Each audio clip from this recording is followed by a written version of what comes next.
জানোয়ারটাকে কতটা ভালোবাসছিলাম, বিশ্বাস করছিলাম সে এভাবে আমাদের মান সম্মান নিয়ে খেলবে। ওটাটাই মেরে ফেলবো একদম। কতটা আপন মনে করেছিলাম আমরা। আমি তো নিজের ছেলের মতোই দেখেছি। সে আমাদের বাড়িতে এসে আমাদের অজান্তেই এত বড় কাজ করবে। কুত্তার বাচ্চাটা বিশ্বাস নিয়ে খেললো। মানুষ জানলে কি বলবে? শেষে কিনা মুসলিম ছেলের সাথে আমাদের মেয়ের রিলেশন। প্লিজ নিলয়কে কেউ গালি দিবে না, বলে দিলাম। ওর কোনো দোষ নেই। আমি ওকে প্রপোজ করেছিলাম, সে না করে দিয়েছিল। জামিলা এসে নিশির গালে একটা কষিয়ে চড় দেয়। নিশির ঠোঁট এবার ফেটে গেছে। জামিলা বলে, বেয়াদব মেয়ে, নিজের মান সম্মান তো নষ্ট করছিস, এখন আমাদেরটাও নষ্ট করতে যাচ্ছিস। মুখের উপর আবার বেয়াদবি করছিস। কত বড় সাহস! ও নিজে নাকি প্রস্তাব দিয়েছে। আমি কি করবো এই মেয়েকে নিয়ে? আমি পাগল হয়ে যাব। তোমার মেয়েকে সরাও আমার সামনে থেকে। অ্যানিমাস এমপি সাদিকের অ্যাকাউন্ট চেক করে। যতগুলো অ্যাকাউন্ট চেক করতে গিয়েছে সবগুলো অ্যাকাউন্ট ব্লক করে রাখা। অ্যানিমাস হাসে। 400 কোটি টাকা আছে এমপি সাদিকের অ্যাকাউন্টে, অথচ এটাই লক করা নেই। অ্যানিমাস জানে এটা তার জন্য একটা ফিশিং, কিন্তু সে তো বোকা না। সে সাধারণ 1000টা অ্যাকাউন্ট সিলেক্ট করে। অ্যানিমাস সাদেকের অ্যাকাউন্টের অ্যাক্সেস নেওয়ার আগে ফিশিং করে রিফাতদের কাছে। ওরা সবাই পিসির সামনে বসে আছে। সবগুলো অ্যাকাউন্ট ওরা ব্লক করে নিজেদের খাতায় অ্যাকাউন্টে সব কিছু লিখে নিয়ে সরাসরি ডিলিট করে দেয় তাদের কম্পিউটার থেকে, কারণ তারা কোনো রকম রিস্ক নিতে চাইছে না। যদি অ্যানিমাস তাদের কম্পিউটারগুলোকেই হ্যাক করে তখন সব ডকুমেন্টস পেয়ে যাবে, তাই অনলাইনে কিছুই রাখেনি ওরা। রিফাতেরা সবাই পিসির সামনে বসে আছে। সাদেকের অ্যাকাউন্টের উপরে নজর রাখছে ওরা, কারণ যে কোনো কিছুই সেই অ্যাকাউন্টে যদি প্রবেশ করে সেটা খুঁজে বের করতে পারবে। কিন্তু ওদের পিসি হঠাৎ কালো হয়ে যায়। 10 সেকেন্ড পর ঠক ঠক শব্দ শোনা যায়। পিসিতে তাকিয়ে দেখে চেয়ারে বসে আছে অ্যানিমাস। চেয়ার হেলান দোলান করছে বলে শব্দ হচ্ছে এমন। ওরা অবাক হয়, এত হাই সিকিউরিটি থাকা সত্ত্বেও ওদের কম্পিউটার ঠিকই অ্যানিমাস হ্যাক করেছে। কিন্তু কিভাবে?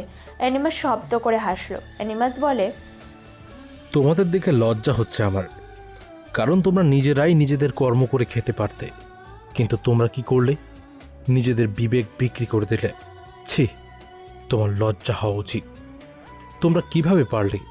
দেশের মন্ত্রীরা এত এত দেশের টাকা মেরে নিজেদের অ্যাকাউন্টে ভরে রেখেছে, সেই টাকাকে বাঁচানোর জন্য তোমরা এসেছো।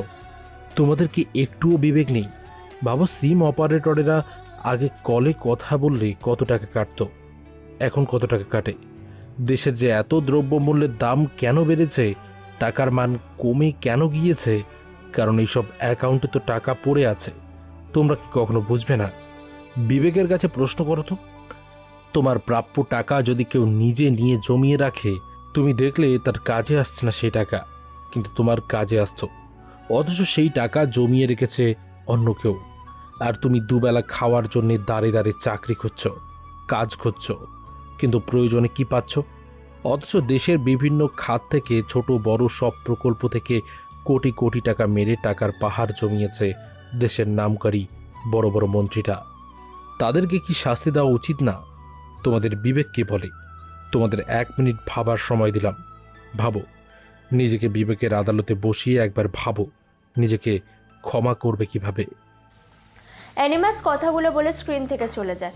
আগের মতোই হয়ে যায় স্ক্রিন, কিন্তু সবাই তাকিয়ে আছে একে অপরের দিকে। কি করবে বুঝতে পারছে না। এভাবে 1.5 মিনিট পার হয়ে যায়। হঠাৎ আলিফ বলে, Rifat sir, Sadek account access চলে গিয়েছে আমাদের থেকে, এবং 1000টা অ্যাকাউন্টে 1 লাখ করে টাকা চলে গিয়েছে। আর সেই অ্যাকাউন্টগুলো এখন হাই সিকিউরিটি দিয়ে লক করে দেওয়া হয়েছে। রিফাত তাকায় স্ক্রিনে। সত্যি আলিফ যা বলেছে তাই হয়েছে। সাদিকের অ্যাকাউন্ট খালি। কি জবাব দেবে সাদিককে? সাদিকের অ্যাকাউন্টে একটা টাকাও পড়ে নেই। রিফাত বলে, অ্যানিমাসের এটা ফিশিং ছিল। আমাদের কল্পনা মস্তিষ্ক সব কিছু সময়ের জন্য সম্মোহিত করে কাজ করে দিয়েছে। সে আসলেই জিনিয়াস।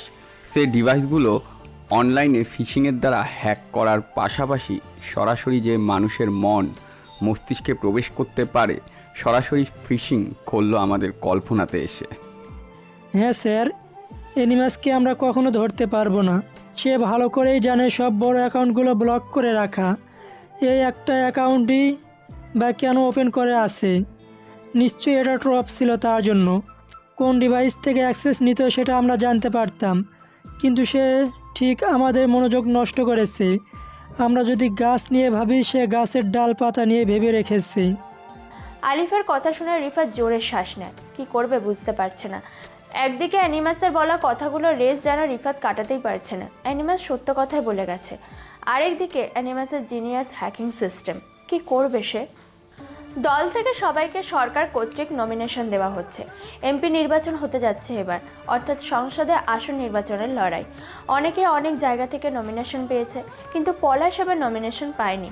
উপর থেকে পলাশের নমিনেশন বন্ধ করে দেওয়া হয়েছে, সাথে আরও কতগুলো এমপিদের নমিনেশন বন্ধ। আর স্বরাষ্ট্রমন্ত্রীকে প্রধানমন্ত্রী বহিষ্কারও করেছে। হঠাৎ করে কি করে হয়ে গেল কেউ বুঝলো না। আয়াস, নিশি আর ওর সব লোকেরা দাঁড়িয়ে আছে দলীয় কার্যালয়ের সামনে, কিন্তু একের পর এক সাংবাদিক জানিয়ে চলেছে স্বরাষ্ট্রমন্ত্রীর পদ থেকে বরখাস্ত করা হয়েছে কবিরকে। সবাই অবাক। হঠাৎ করে পলাশ বরখাস্ত, সাথে তাকে এবং তার পরিবারের কিংবা তার নেত্রীদের কেউ নমিনেশন পাবে না। হঠাৎ এমন চমকপ্রদ বিষয়টা ঘটলো কিভাবে? কে করলো? কিছুই মাথায় আসছে না। দলীয়ভাবে নমিনেশন কয়েকজন পেলেও আয়েশকে ডেকে নমিনেশন দেওয়া হয়। আয়েশ নমিনেশন পেয়ে অনেক খুশি। আয়েশ ভাবে নিশি সব কিছু করেছে। আয়েশ নমিনেশন পেপার নিয়ে নিশির কাছে এসে বলে, সব কিছু হয়েছে তোমার জন্য, তোমার প্রতি আমি কৃতজ্ঞ।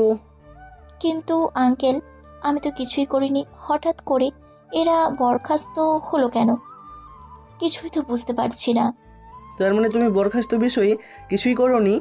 না আঙ্কেল। আয়েশ সাহেব কিছু বলে না। মনে মনে অ্যানিমাসের কথা ভেবে খুশি হয়, কারণ যেহেতু নিশি করেনি কিছু, তাহলে নিশ্চয় অ্যানিমাস করেছে, আর অ্যানিমাসে সব কিছু করতে পারে। আচ্ছা, মিষ্টি কেন? তো সবার জন্য আজকে পুরো উপজেলাতে মিষ্টি বিতরণ করা হবে। ঠিক আছে আঙ্কেল। নিশি তার লোকদেরকে নিয়ে চলে আসে। পুরো টিভিতে আজকে যারা যারা পদে থাকা সত্ত্বেও নমিনেশন পাননি, আবার বরখাস্ত হয়েছে, তাদেরকে হাইলাইটস করে দেখানো হচ্ছে। নিশিও বুঝতে পারছে না এভাবে ওরা জিতে যায় কিভাবে। কোনো ঝামেলা নেই, বিষয়টা নিশির হজম হচ্ছে না। হঠাৎ জিসান আসে, নিশিকে বলে, এটা কিভাবে সম্ভব? তুমি যদি বারান্দায় দাঁড়াও, তোমার অনুমতি ছাড়া তোমার সামনে থেকে ভিডিও আপলোড করে রিলস বানায়, কেমন লাগবে? মানে কি বলিস? এই যে দেখো। নিশি জিসানের থেকে ফোনটা হাতে নেয়। তাকিয়ে দেখে কয়েকদিন আগে নিলয়ের সাথে নিশির রাতে দেখা করার বিষয়টা ঘটেছিল। নিশি বারান্দায় দাঁড়িয়ে কলে কথা বলছিল, নিলয়ও রাস্তায় দাঁড়িয়ে কথা বলছিল। নিশি নিলয়কে ভিডিও করে, আর নিলয়ও তো নিশিকে ভিডিও করেছিল। তাহলে এই ভিডিওটি অপ্রত্যাশিত বিকেল আইডি থেকে কিভাবে পোস্ট হয়? তার মানে এটা নিলয়ের কাজ। নিশি জিসানকে বলে, ও, তোদেরকে তো বলা হয়নি, ওই আইডিটা নিলয়ের। নিলয় ভিডিও করেছিল। তার মানে এসব রিলিজ নিলয় ভাই ছাড়তো? হুম। নিশির মেজাজ খারাপ হয়। তাকে না বলে কেন ভিডিও করবে? নিলয়কে কল করে নিশি। নিলয় রিসিভ করে। নিলয়কে ডাকে সে। নিশি, আমি ব্যস্ত আছি, একটু পরে তোমাকে কল করব। না মানে না, আমার সাথে তুমি আধ ঘন্টার মধ্যে দেখা করবে। থাকো, আমাকে ডাকছে, আসছি আমি। কোথায় যাবা? কে ডাকছে? আর আজকে সবখানে নমিনেশন দিচ্ছে, তুমি কোথায়? অনেক জায়গাতে ঝামেলা। নিলয় ফোন কেটে দেয়। কি আজব, নিশির মুখের উপরে নিলয় ফোন কেটে দিয়েছে। নিশির মেজাজ খারাপ হচ্ছে। সে জিসানকে বলে, গাড়ি স্টার্ট দে তো, নিলয়ের বাসায় যাব। আচ্ছা। ওরা 6 জন বাইক নিয়ে নিলয়ের বাড়ির দিকে আসতে থাকে। কবির, রাজ আর পলাশ বসে আছে। কবির পায়চারি করছে, হাতে মদের গ্লাস। কি করবে বুঝতে পারছে না। প্রধানমন্ত্রী মেহরাব সাহেব কেন তাদের দুজনকে পার্লামেন্টারি দল থেকে বহিষ্কার করলো? কেন এমন কিছু ঘটলো কিছুই বুঝতে পারছে না। কবির বলে, এসব কি নিশি করেছে? আমার সেটাই মনে হয়। আমাদের পদ থেকে বহিষ্কার হয়েছে নিশির জন্য। ওই নিশিকে পেলেই মেরে ফেলবো আমি। ওকে, চলো এক্ষুনি তুলে নিয়ে আসি। সালামকে খবর দাও, কসাই সালাম, নিশিকে পেলে ডাইরেক্ট মারতে বলো। স্যার, একটু রিল্যাক্স। আপনারা অনেক খেয়ে ফেলেছেন, একটু মাথা ঠান্ডা করুন। কি ঠান্ডা করব? কত বছর ধরে ক্ষমতাতে ছিলাম জানো? স্যার, নিশিকে শেষ করার জন্য আমার কাছে অনেক ভালো একটা প্ল্যান আছে। নিশির কিছু সিক্রেট আমি জানি। নমিনেশন তো পাইনি তো কি হয়েছে? বাবা, তুমি নমিনেশন ছাড়াই দাঁড়াবে, আর ভোট কেন্দ্রে মানুষজনকে কিভাবে পাঠাতে হবে সেই ব্যবস্থা আমি করব। আর হ্যাঁ, যদি হেরেও যায় তবুও নিশি শেষ হবে। ওর চাচা তো নমিনেশন পেয়েছে, সে যদি পাশ করে তাহলে তার উপর নিশির জন্য একটা ঝড় আসতে যাচ্ছে। কি করবি তুই?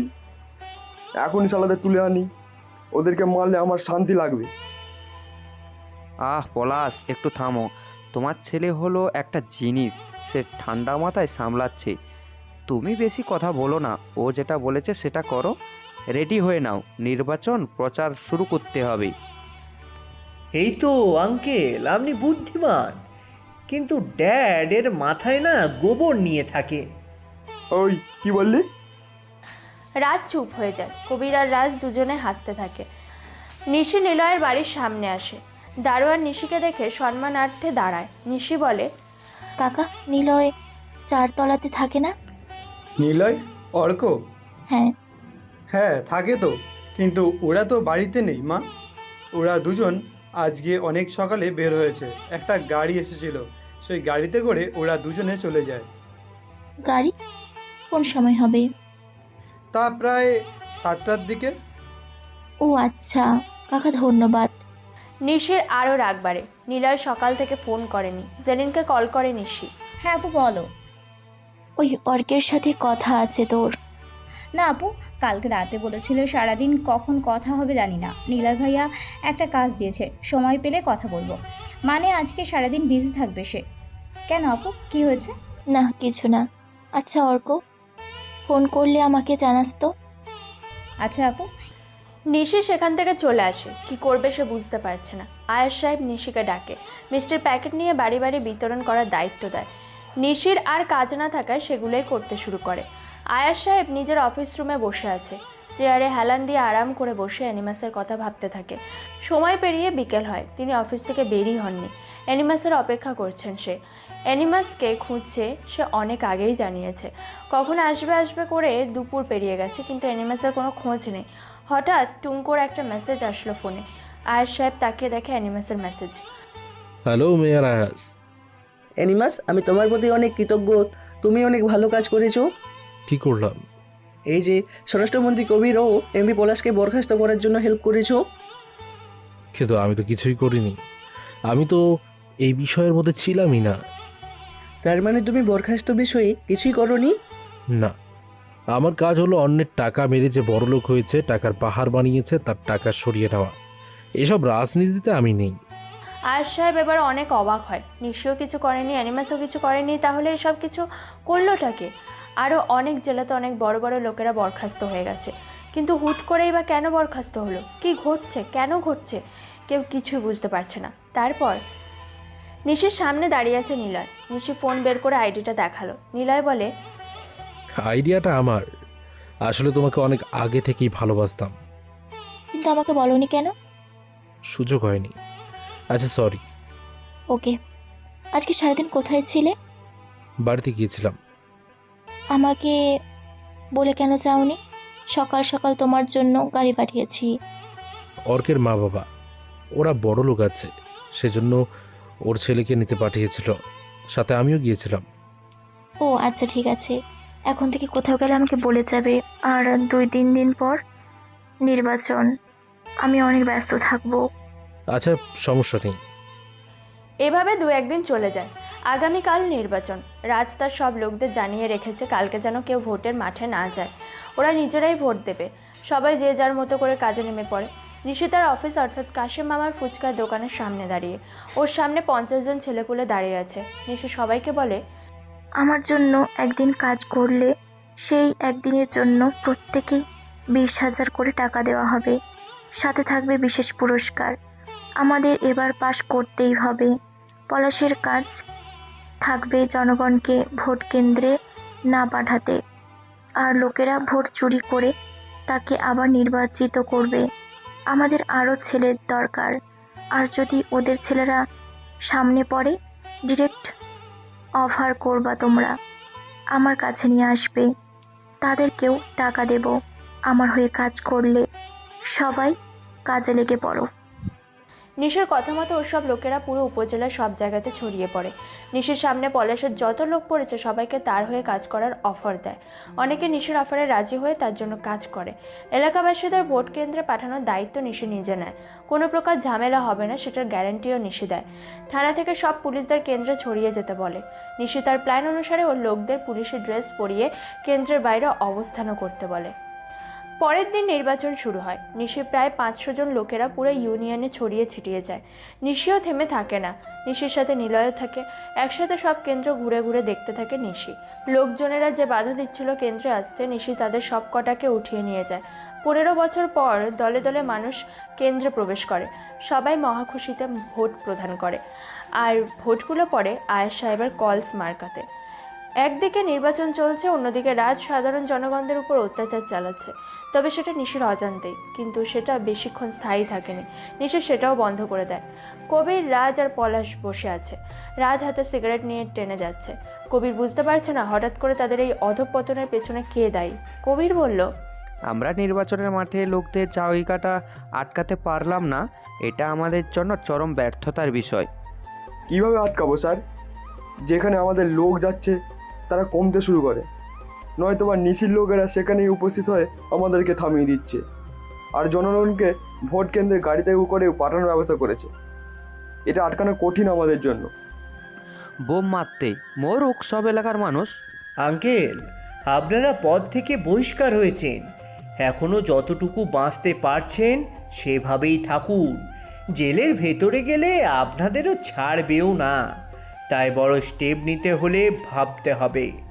নিশি আমার প্ল্যান আটকে দিয়েছে, কিন্তু ও জানে না এখনও যে ওর উপর দিয়ে কোন ধরনের ঝড় আসতে যাচ্ছে। এটা সে সামলাতে পারবে না। মানে কোন ঝড়? কি করতে চাও তুমি? আমার কাছে কয়েকটা ছবি আর ভিডিও আছে। সময় মতো আয়াসের সাথে মিটিং করে সেগুলো দেখাবো। তারপর কাজটা সেই করে দেবে। আমাদের কাজ থাকবে আয়াসের সাথে। ও লোক হয়ে তারা কাজ করবে। তারপর ওর নাম করে এলাকা লুট করা। এভাবে ওর পতন ঘটিয়ে আমরা আবার ক্ষমতায় আসবো। আরে বাহ, এ হলো তো আসল প্ল্যান। এটা করতে সময় লাগবে, কিন্তু এটা করতে পারলে আমাদের কোনো চিন্তাও নেই। তোমার প্ল্যানে যদি নিশি আয়াসের কাছে না আসে, তাহলে ধরে নাও আয়াস শেষ। ওকে যেভাবে ইচ্ছে নাচাবো। সময় মতো শট বলে ছক্কা মারতে হয়। ওরা 3 জন নির্বাচনে হারতে চলেছে, তবুও ওরা চিয়ার করছে ড্রিঙ্কস হাতে নিয়ে। বোঝা যাচ্ছে এটা তাদের বিরাট বড় প্ল্যান। ঝামেলার সময় যারা শান্ত থাকে, বোঝা দরকার তারা পরবর্তীতে বিরাট কিছু করতে যাচ্ছে। নির্বাচন শেষ হয়। রাত 8টার দিকে জানানো হয় কে কত ভোট পেয়েছে। আয়েশ সাহেব বিপুল পরিমাণ ভোটে জয়লাভ করে শরীফনগরে এমপি হয়ে যায় আর নিশিকে বানিয়ে দেয় মেয়র।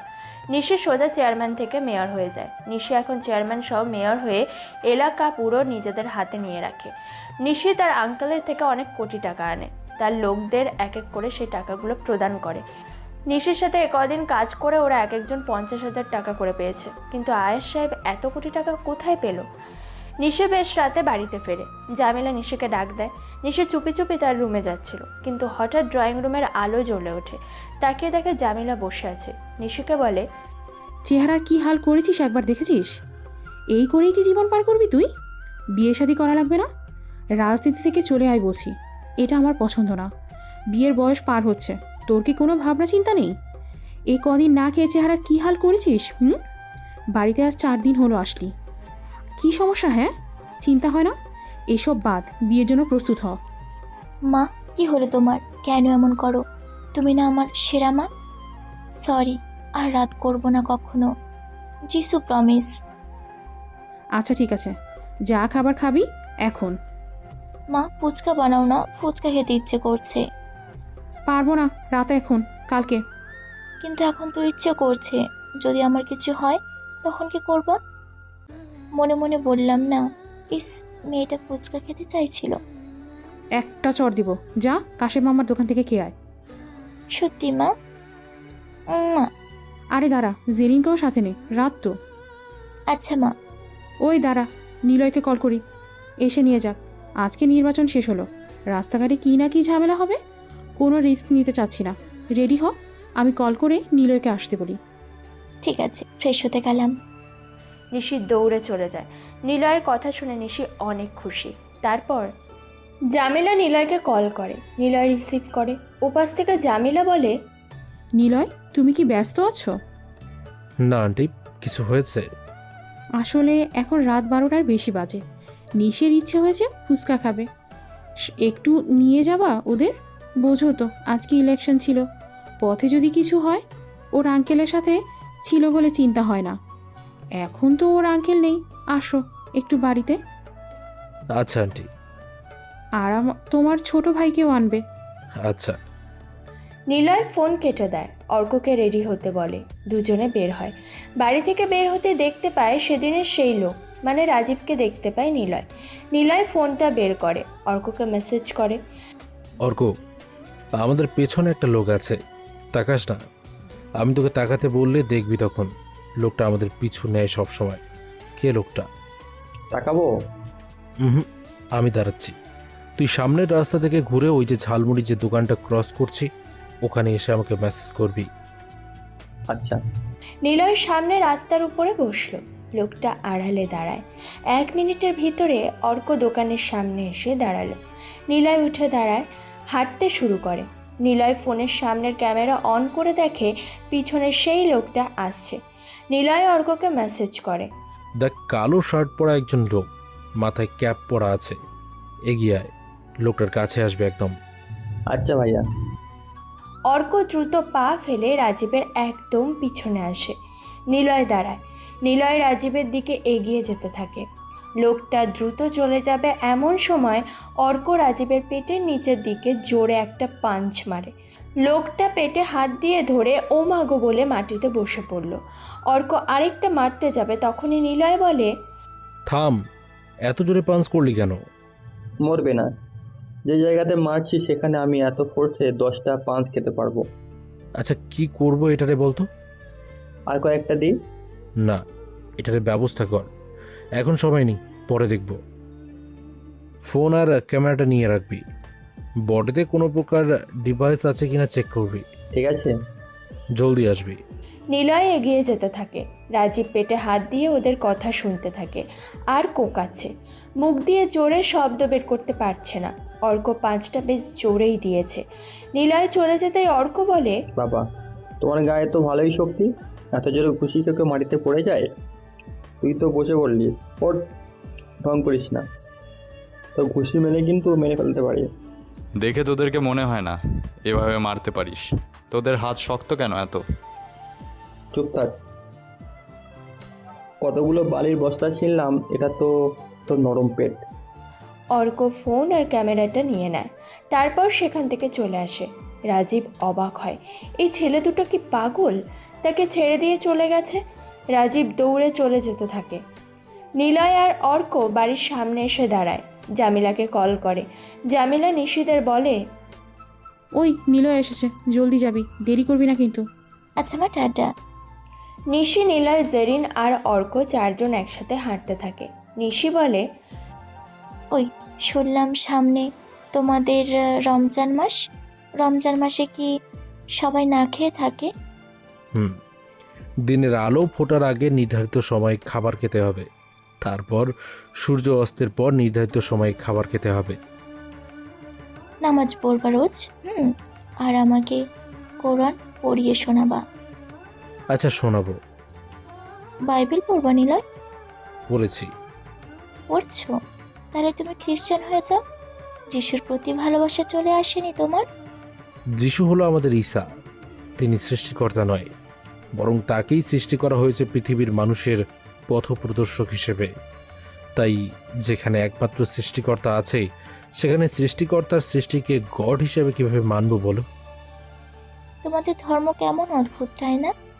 কেন অদ্ভুত হবে? আমার সাথে যারা থাকে, মানে ছেলে মেয়েরা, ওরা আজান শুনলেই দৌড় দেয় মসজিদের দিকে। একে অপরকে দেখলে কি যেন বলে, সালাম দেয়। এর মানে কি? সালামের অর্থ হলো তোমার উপরে আল্লাহর রহমত শান্তি বর্ষিত হোক। ওয়াও, এটা তো চমৎকার, কি সুন্দর। দেখার সাথে সাথে কি সুন্দর করে সৃষ্টিকর্তার আশীর্বাদ কামনা করেছে। আমাকে শেখাবা সালাম দেওয়া? শেখাবো। আমিও রোজ থাকো। হয়েছে, থামো। ফুচকার দোকানে এসেছি, জলদি খাওয়া শেষ করো। নিলয়, আমি তোমাদের বিয়ে দেখেছি, শুনেছি পবিত্রভাবে বিয়ে হয়। তোমাদের উপাস নাইল, আমরা সেখানে বিয়ে করব। আমি কবুল বলতে পারি। কবুল মানে হলো নিজ ইচ্ছায় মন থেকে মেনে নেওয়া বা গ্রহণ করা কিংবা স্বীকার করা। আমি তোমাকে হাজবেন্ড হিসেবে স্বীকার করে নিতে চাই। আচ্ছা, সেটা সময় আসুক। দুজন গল্প করে। অর্ক আর জেরিন বসেছে একটা টেবিলে। অর্ক অনেক চুপচাপ। অর্ক জেরিনের হাত ধরে। জেরিন বলে, কি হয়েছে তোমার? এমন গম্ভীর হয়ে আছো কেন? তোমার আপু ভাইয়াকে অনেক ভালোবাসে, দেখছো? তিনি তোমাদের ধর্ম ছাড়তেও রাজি, কিন্তু ভাইয়া এটাতে মত দেয় না। সে বলে মানুষকে ভালোবেসে ধর্ম ছাড়া ঠিক না। যদি কেউ রাসূলকে ভালোবাসে সেটা আলাদা বিষয়, কিন্তু শেষ নবীর পরে আর কেউ নবী হবে না।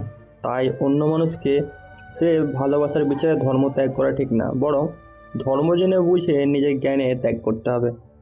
ঠিকই বলেছে, কিন্তু আপু এখন তো দেখি তোমাদেরই আরবি বর্ণমালা শেখার চেষ্টা করছে। জেরিন, তোমাকে যদি বলি আমি খ্রিস্টান না, তাহলে? জেরিন শক খায়।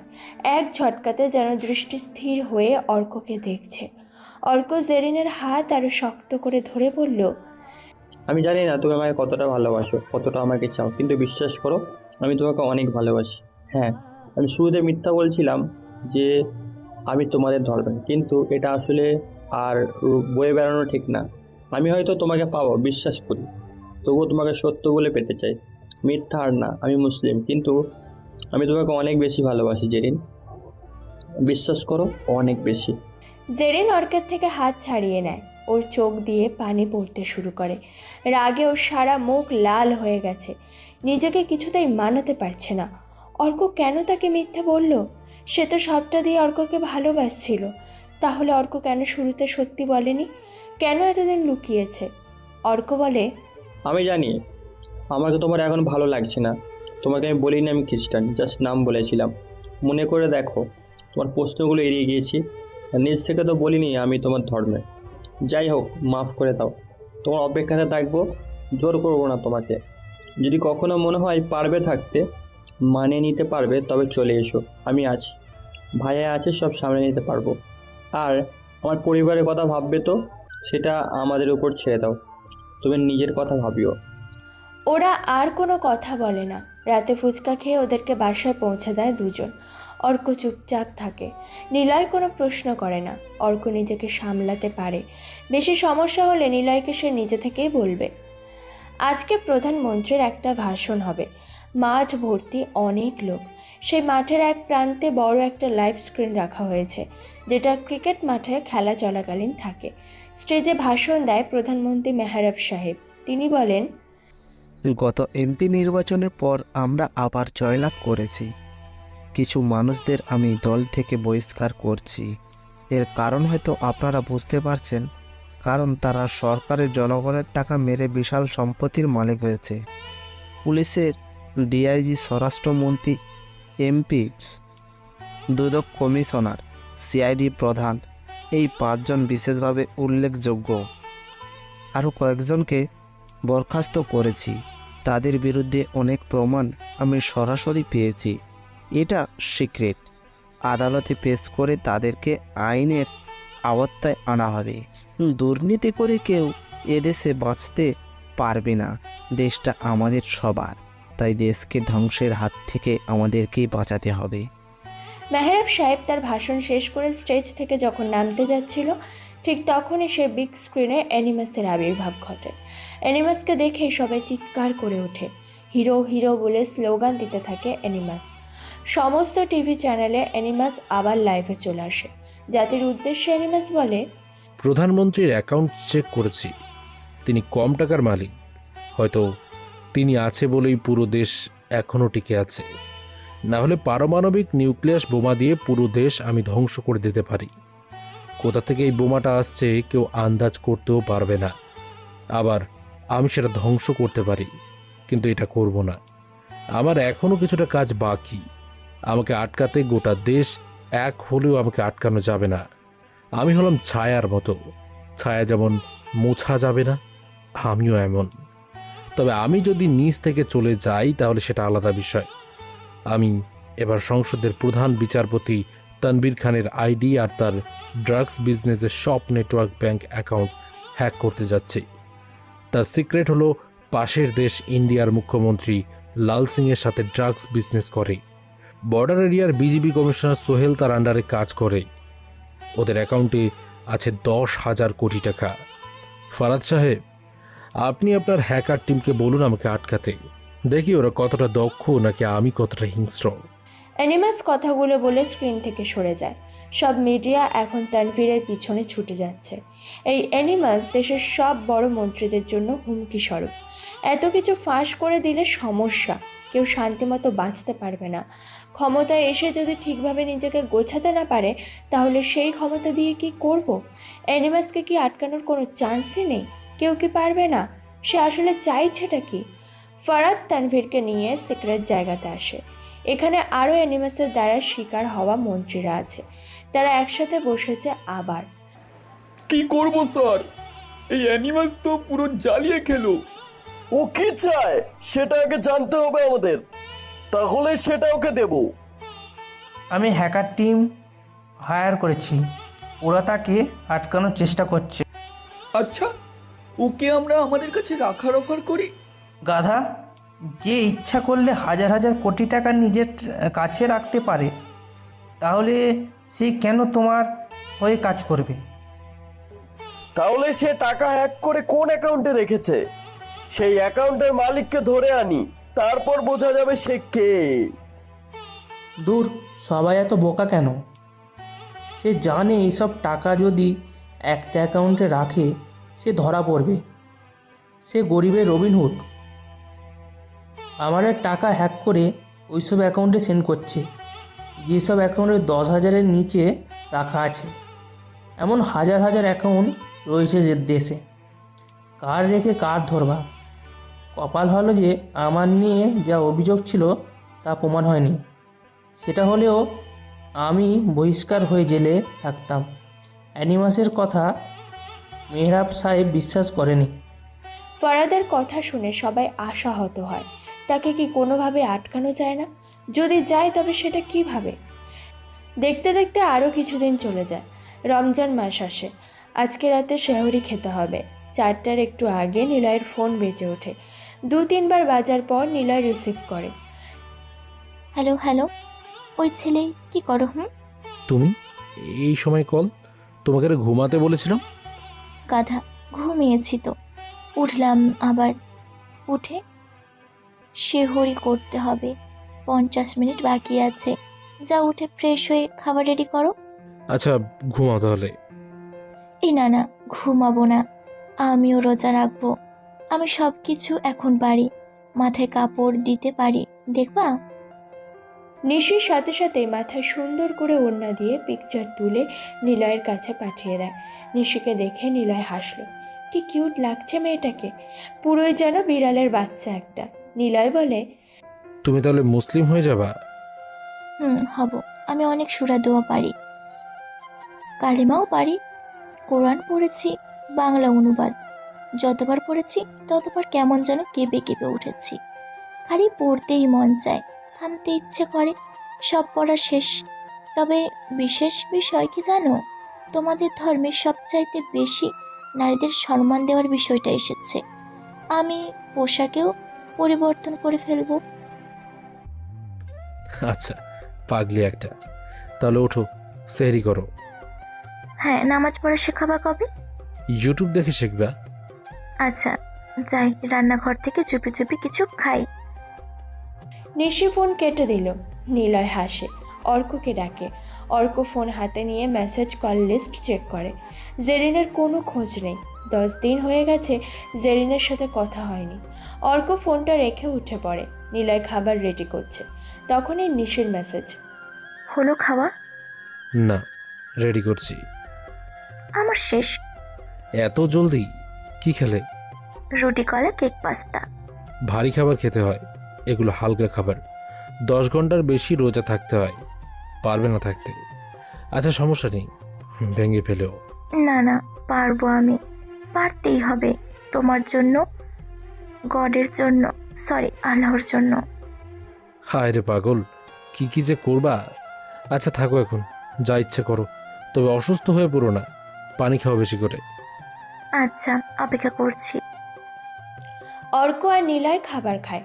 খাবার শেষ করে অর্ক ফোন নিয়ে বারান্দায় আসে। টুং করে মেসেজ আসলো অর্কের হোয়াটসঅ্যাপে। একটা ছবি পাঠিয়েছে জেরিন। জলদি ইনবক্সে ঢোকে।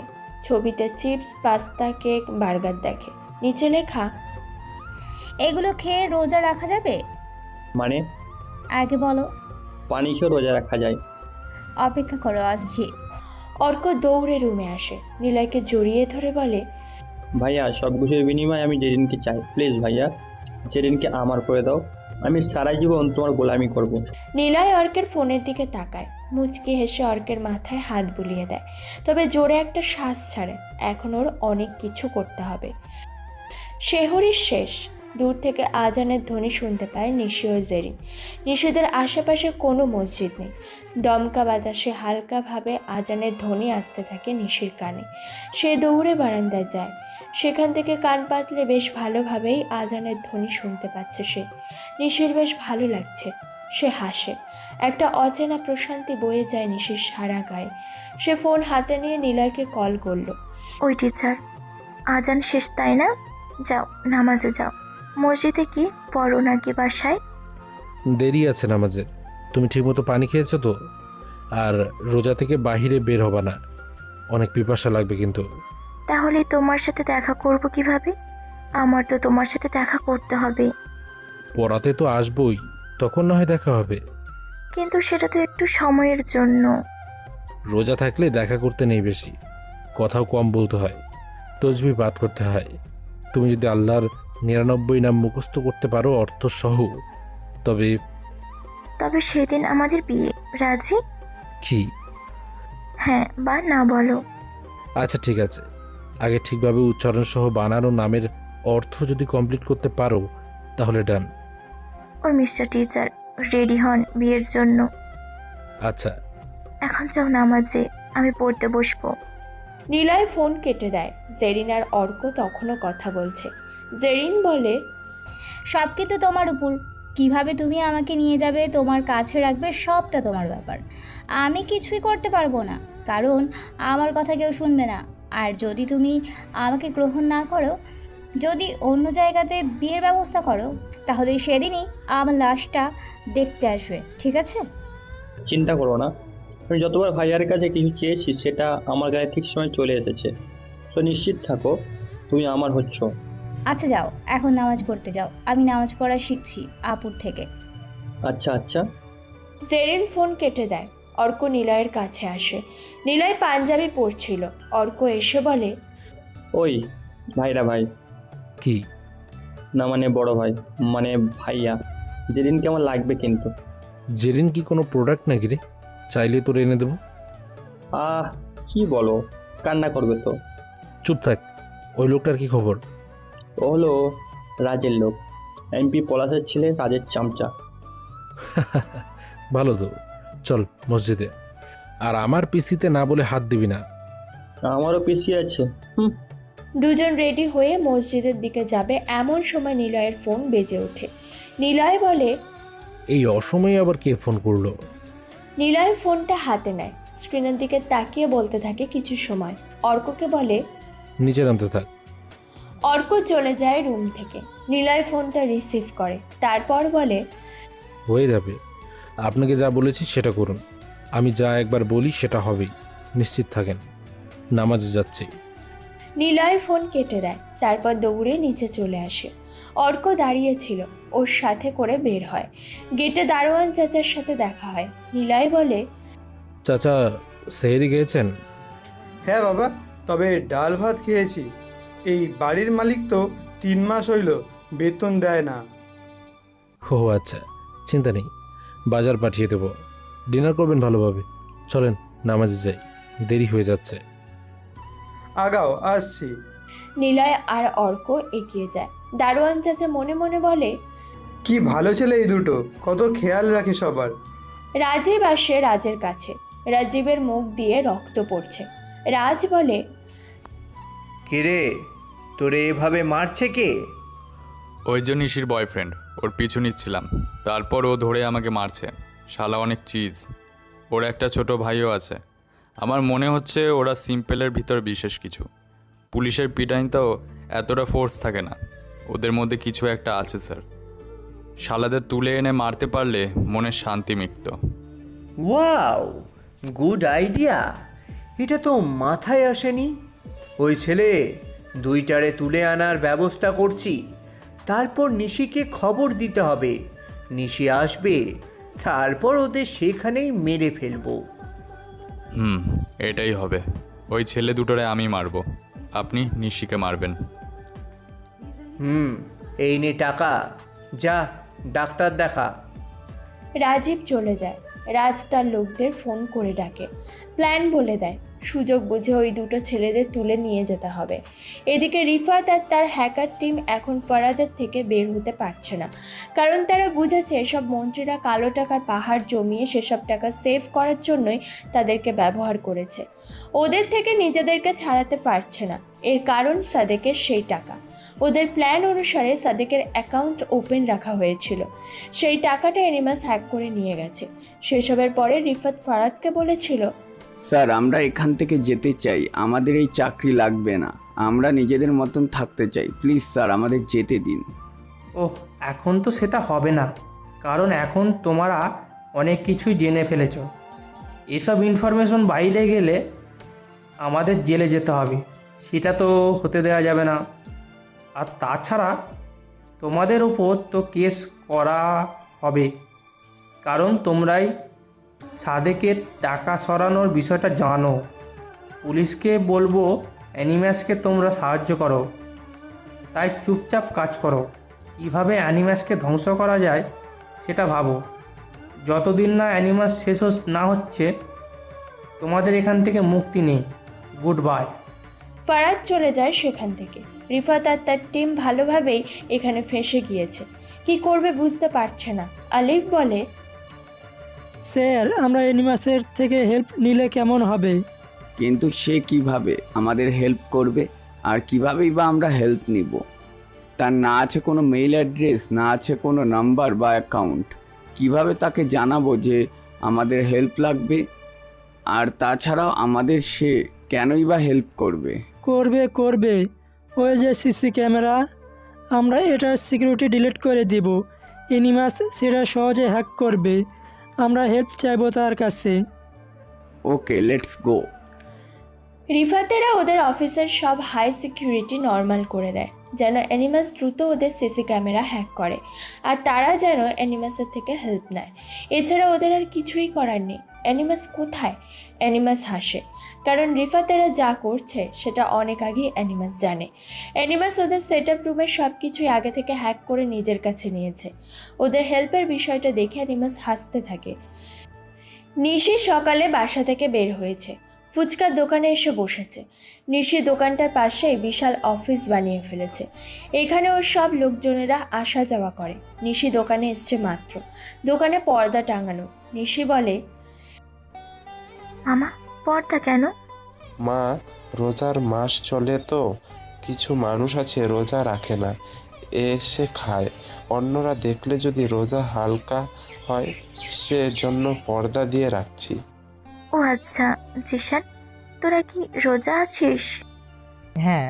নিশিমা, তোমারে কি ফুসকা দিব? না, আমিও রোজা। মানে?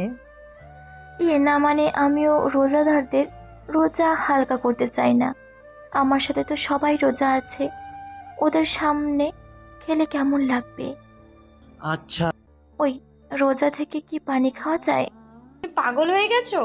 রোজা থেকে কেউ কিছুই খেতে পারে না। তাহলে একটু খেলে কি হবে? আড়ালে গিয়ে খেয়ে আয়। না না, আল্লাহ দেখে সব কিছু, কিছুই খাওয়া যাবে না। ও আচ্ছা শোন, সামনে চেয়ারম্যান নির্বাচন, জিশান চেয়ারম্যান পদে দাঁড়াবি এই ইউনিয়ন থেকে, আর বাদল দাঁড়াবি পাশের ইউনিয়ন থেকে, আর সৈকত হবি এই ইউনিয়নের পুরুষ মেম্বার, খুশি হবি মহিলা মেম্বার, আর মারিয়া হবি তোর গ্রামের মেম্বার। আমি সব ব্যবস্থা করব। সত্যি? হ্যাঁ, তবে শর্ত হলো নিজস্ব লোকজন বাড়িয়ে ফেল। যার যত লোক থাকবে তাকে প্রমোশন করা হবে। নিশির কথায় সবাই খুশিতে লাফ দিয়ে ওঠে। নিশি সবাইকে বলে, তোরা থাক, নিলয়কে ফোন করি। নিশি দোকান থেকে বের হয়ে অফিসে আসে। নিলয়কে কল দেয় সে। নিলয় রিসিভ করে। এই নিলয়, বলো। পানি খাবো একটু? রোজা থেকে কিছু খেতে নেই, মাগরিব আজান হলে খেতে হবে। এখন একটু খাই না, তুমি এসে খাইয়ে দাও। পাগলি রে, ভেঙে ফেলো। কখন মাগরিবের আজান দেয়? সন্ধ্যায়। মানে এখনো আধ ঘন্টা আছে রোজার সময়। হ্যাঁ আছে। ও নিলয়, জড়িয়ে ধরো, আসো প্লিজ। আহ, কি শুরু করলা? পাগলামি বন্ধ করো। বিকালে আসবো পড়াতে। আমি আসছি। এই না না, এসো না, রোদ বাহিরে, এসির নিচে বসো। অফিসে না বেড আছে, ঘুম দাও, তবে বেশি ঘুমিও না। পারবো না, রোদে দাঁড়ায় থাকবো, বাই। নিশি ফোন কেটে দেয়। নিলয় এই পাগলিকে নিয়ে যে কি করবে বুঝতে পারছে না। অর্কের দিকে তাকায়। অর্ক বলে, এদিকে তাকিয়ে লাভ নেই। আমারটা 1.5 ঘন্টা ধরে বাথটবে শুয়ে আছে। আমি নিজেই টিপস নিতে যাচ্ছিলাম তোমার কাছে, বাথটবে শুয়ে শুয়ে মেসেজ করছে। হ্যাঁ রে, এই দুটো না জানি কবে বাড়িতে ধরা পড়ে। তোরটা তো একটু বকা দিলে শোনে, কিন্তু আমারটা, ভাই রে ভাই, পাগলিরে নিয়ে যে কী করব। বকা দিলে বাচ্চাদের মতো আচরণ শুরু করবে। বকা দিয়ে যদি বলি ফোন দেব না, এরপর রিসিভ না করা অবধি ফোন করতেই থাকবে। তুমি মরো, যাও দেখো ভাবির কি অবস্থা। না গেলে রোদে দাঁড়িয়ে থাকবে বলেছে। হাসিস না, সত্যি সে রোদে দাঁড়িয়ে থাকবে। এই বয়সে কে নিব্বানব্বীদের মতো প্রেম করে বলতো? অর্ক হাসতে থাকে। নিলয় বের হয়, দ্রুত নিশির অফিসের সামনে আসে। সত্যি সে রোদের ভিতরে বেঞ্চের উপর বসে আছে। পিছন থেকে নিলয় গিয়ে মাথার উপরে হাত রেখে ছায়া দেয়। সবাই ভিডিও করছে। এই দুজনের প্রেম দেখতেও পাবলিকের ভালো লাগে। নিশি হঠাৎ মাথায় আর গায়ের উপর ছায়া পড়াতে ঘুরে তাকায়। নিলয়কে দেখতে পায়। নিলয়কে দেখেই নিশি বলে, তুমি কেন আসছো? অফিসের ভেতরে চলো। যাব না। নিলয় নিশির হাত ধরে টেনে আনে ভিতরে। অফিসের এসি ছেড়ে দিয়ে নিশিকে চেয়ারে বসায়। নিলয়ের সামনে বসে নিশিকে বলে, রোজা থেকো না, বাড়িতে ধরা পড়লে কি হবে জানো? কিন্তু আমার তো পড়ে থাকতে হবে। আগে বিয়ে হোক, তারপর থেকো। আচ্ছা, প্রথম রোজাটা থাকি, আর থাকবো না এখন। Good girl. তাহলে এখন আমি যাই? না না, দুপুর হয়ে গেছে, তুমি তো কিছু খাবে না। আমার সাথে থাকো, বিকালে বাড়ি যাবে পড়াতে। তোমার সাথে থাকলে আমার রোজার 12টা বাজবে। আমি তোমাকে খালি দেখবো, টাচ করবো না, প্রমিস। নিলয় জোরে শ্বাস নেয়। এই মেয়েকে নিয়ে যে কি করবে নিলয়? নিলয় অন্যদিকে ফিরলে নিশি নিলয়ের হাত ধরার চেষ্টা করে, কিন্তু নিলয় তাকাতেই আবার সরিয়ে নেয়। রাজ, কবির ও পলাশকে ডেকেছে। ওরা দুজন রাজের সামনে এসে বসলো। রাজ বলে, নিশিকে একেবারে মেরে ফেলার একটা বড় সুযোগ পেয়েছি, আর একটা প্ল্যানও আছে, এই নিন। রাজ কতগুলো ছবি ওদের সামনে বাড়িয়ে দেয়। ওরা ছবিগুলোর দিকে তাকিয়ে আছে। রাজ বলে, এটা নিশি, আর নিশির সাথে যে ছেলেটা আছে সে হলো নিশির ছোট বোনকে পড়ায়, কিন্তু নিশির সাথে তার সম্পর্ক আছে। এটাকে গসিপ করা যাবে, কিন্তু নিশিকে মারার প্ল্যান যদি আমাদের ফেল হয়, তাহলে আমরা এই ছবিগুলো আয়া সাহেবের কাছে পাঠিয়ে দেব। তারপর যা বলার বা করার সেটা আমিই করব, কিন্তু ছেলেটার বিষয়ে আরও খোঁজ নিতে হবে আমাদেরকে। কিন্তু নিশিকে কিভাবে মারবে? এই ছেলেটাকে উঠিয়ে নিয়ে আসবো আমাদের সিক্রেট জায়গাটাতে। তারপর নিশিকে বলবো যে তোর নাগর আমাদের কাছে, ওকে মেরে ট্যাঙ্কির ভেতরে আমরা রেখে দিয়েছি। নয়তো নিশিকে তুলে এনে এই ছেলেটাকে বলবো, আয় নিয়ে যা ওকে, পরে দুজনকেই মেরে ফেলবো। কিন্তু সেটা কবে? খুব দ্রুতই কাজ শুরু করব। কিন্তু তুমি এই ছবিগুলো কোথায় পেলে? এগুলো আমি আমার লোকেদের থেকে পেয়েছি। একজনকে নিশির উপরে নজর রাখতে বলেছিলাম, সেই সব কিছু ম্যানেজ করে দিয়েছে, বাকিটা আমাদের কাজ। এইবার নিশি আর ওর আঙ্কেল দুটোই যাবে। কবির স্যার, আপনি আয়েশের সাথে দেখা করে একটা ভালো সম্পর্ক তৈরি করুন, যেন ওনার সাথে ওঠা বসা থাকে। পরে আমরা আমাদের কাজ করে নেব ওর মাধ্যমে। সেটাই করব। ওরা তিনজন কথা বলতে থাকে। নিশি নিলয়ের সাথে নিজেদের বাড়ির দিকে যাচ্ছে। নিশি নিলয়ের পাশে হাঁটতে হাঁটতে বলে, ওই নিলয়, ক্ষুধা লাগছে। লাগবে তো। তোমার লাগেনি? না, লাগেনি। আজান দিলে খেতে হয়, ওটাকে কি বলো? ইফতার। হ্যাঁ, ইফতার। আজকে বাসায় যাব না, আমি তোমার জন্য নিজের হাতে ইফতার বানাবো। প্রথম রোজায় আমার হাতে ইফতার খাবে, মনে থাকে যেন। কিন্তু বাড়িতে তো অর্ক আছে, ও আমাকে ছাড়া ইফতার করবে? অর্ককে ডাকবে? আমি ব্যবস্থা করছি, বাড়িতে চলে আসছি। আমি গেলাম, তুমি জলদি আসো। নিশি দ্রুত বাড়ির ভিতরে ঢুকে নিলয় হাসতে হাসতে প্রবেশ করলো। তারপর নিলয় জেরিনকে পড়াচ্ছে। জেরিন আর যাই হোক পড়ার সময় বাড়তি কোনো কথা বলার সাহস পায় না, কারণ নিলয় পড়াতে একদমই ফাঁকি দেয় না। নিলয় পড়াচ্ছে, নিশি ওদিকে তার মায়ের কাছে যায়। ওর মা রান্নাঘরে নাস্তা রেডি করছে। জামিলাকে বলে, কি করছো মা? জেরিনের টিচারের জন্য নাস্তা রেডি করছি। কি বলো নাস্তা? কিন্তু উনি মেবি রোজা আছে, এখন তো ওদের রমজান মাস চলে। ও হ্যাঁ, তাই তো। ছেলেটা আবার অনেক ধার্মিক ছেলে। তোর বাবার অফিসে যখন ছিল তখন নামাজ পড়ার জন্য সময় নিত, মনেই নেই? যেহেতু উনি রোজা আছে আর নাস্তা বানিয়েও ফেলেছ, তাহলে একটা কাজ করো, ওনাকে বলো সন্ধ্যায় মানে ওনাদের ইফতারের সময়টা এখানে করেই যেতে, তাহলে অনেক ভালো হবে। এটা ঠিক বলেছিস। কিন্তু উনি মানবে? যে বলো দেখো তো। আচ্ছা চল দেখি কি বলে। নিলয় জেরিনকে ম্যাথ করাচ্ছে। এমন সময় দরজায় টোকা দিয়ে জামিলা বলে, আসলাম। নিলয় ম্যাথ বোঝাতে গিয়ে থামলো। নিশি আর জামিলা ওর সামনে আসে। নিলয় বলে, কি হয়েছে আন্টি? আসলে বাবা, আজকে তো তোমাদের রমজানের শুরু, তো আজকে তো আমাদের এখানে সন্ধ্যায় খেয়ে যাবে, কেমন? ওটা ইফতার বলে আন্টি, কিন্তু আমার যে ছোট ভাই আছে সাথে, ও আবার একা ইফতার করবে, আমার যেতে হবে। কি আজব একটা মানুষ, আপনাকে এভাবে ইনভাইট করেছে আর আপনি নিজেরটা না ভেবে অন্যেরটা ভাবেন। বেয়াদবি কেন করেন মায়ের সাথে? এই তুই থাম। কেন থামবো? দরকার হলে তার ছোট ভাইকেও ডাকুক। বাবার কি কম পড়ে যাবে? আমার মায়ের কি কষ্ট খুব হবে? মা কত ভালোবেসে নাস্তা রেডি করলো, রান্না করে। ওনার মনটাও তো বড়। আপনারা কি করেন? ছোট মন নিয়ে থাকেন খালি। এই থাম নিশি। হ্যাঁ বাবা, তুমি তোমার সেই ছোট ভাইকে ডাকো, যে তোমার সাথে রাতে আসে। ওর সাথেও তো ঠিক মতো কথা হয়নি। ছেলেটা হেল্প করে তোমাকে, মানে আমাদেরকেও। আচ্ছা আন্টি, আপনি চিন্তা করবেন না। জামিলা চলে যায় সেখান থেকে। জামিলা চলে যেতে নিশি বলে, মাকে ম্যানেজ করেছি। জেরিন, তোর কাজটাও করে দিয়েছি। কি খাওয়াবি বল? থ্যাঙ্কস আপু। থ্যাঙ্কস দিয়ে কি করব? ট্রিটের জন্য অপেক্ষা করলাম। আর তোর টিচারকে বেশি পড়াতে বলবি না, রোজা আছে, অনেক কষ্ট হচ্ছে। আচ্ছা আপু। নিশি চলে যাবে তার আগে নিলয়ের কাছে আসলো।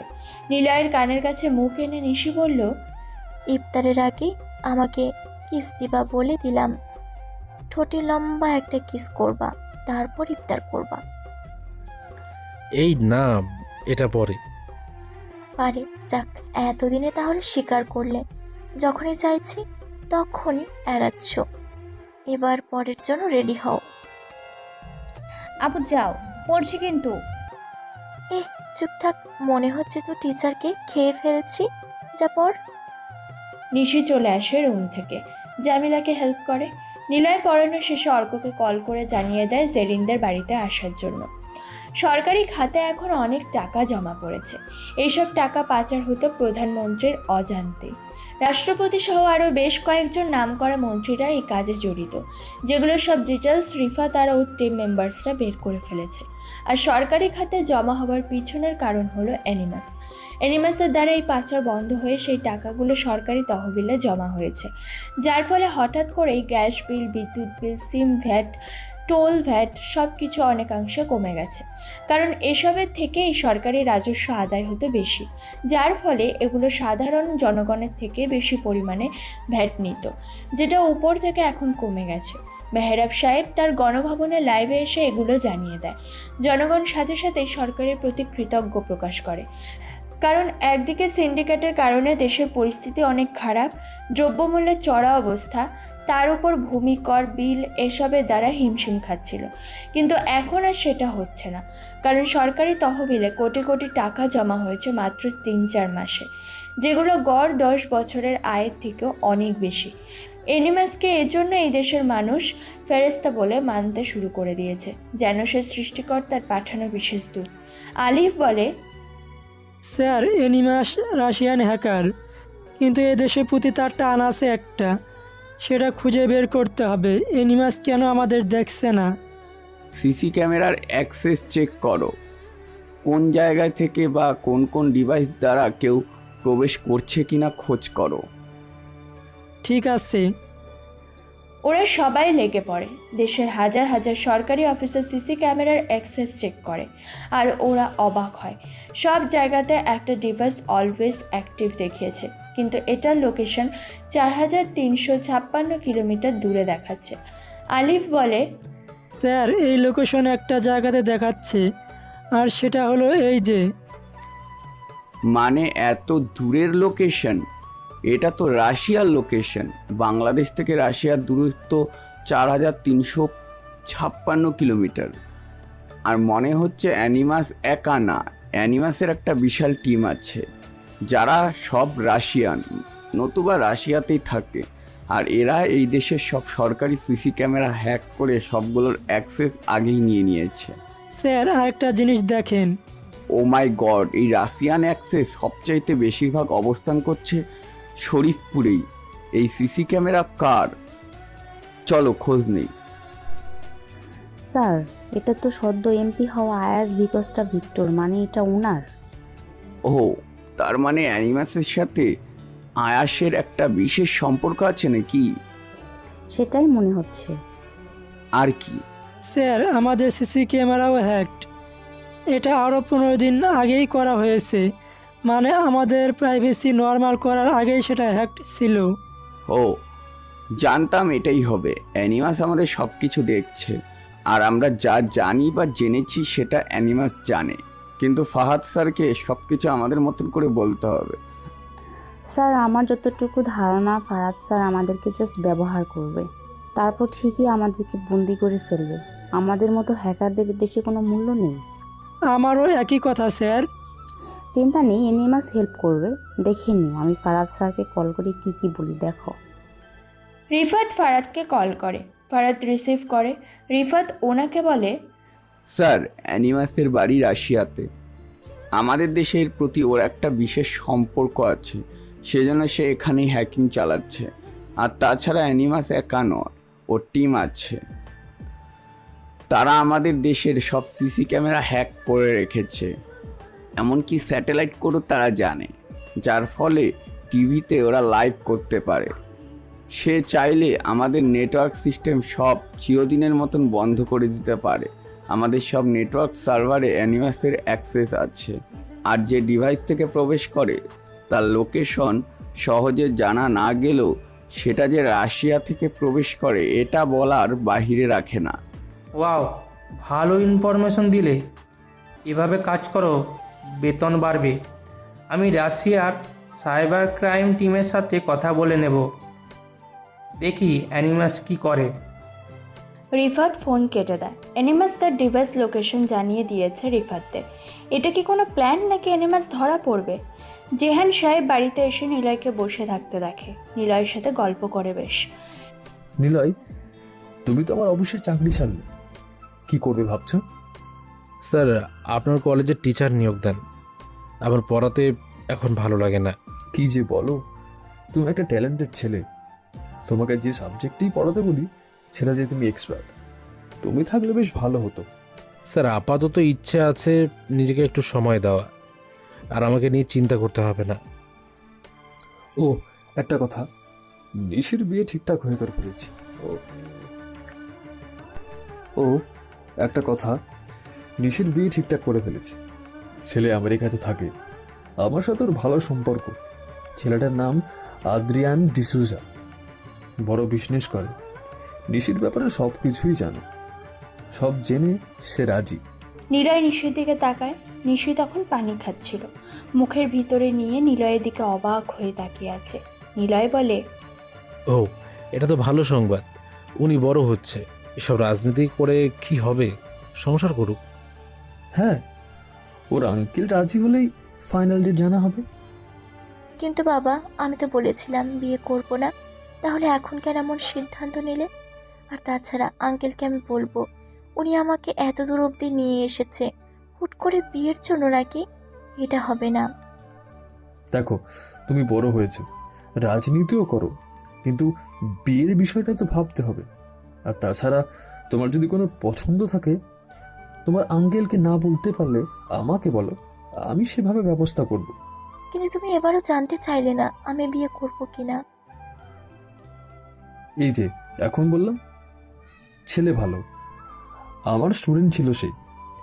এমন ভালো ছেলে তো আর হুট করে পাওয়া যাবে না। আমেরিকা থেকে বিজনেসের পাশাপাশি বড় ইঞ্জিনিয়ারও সে।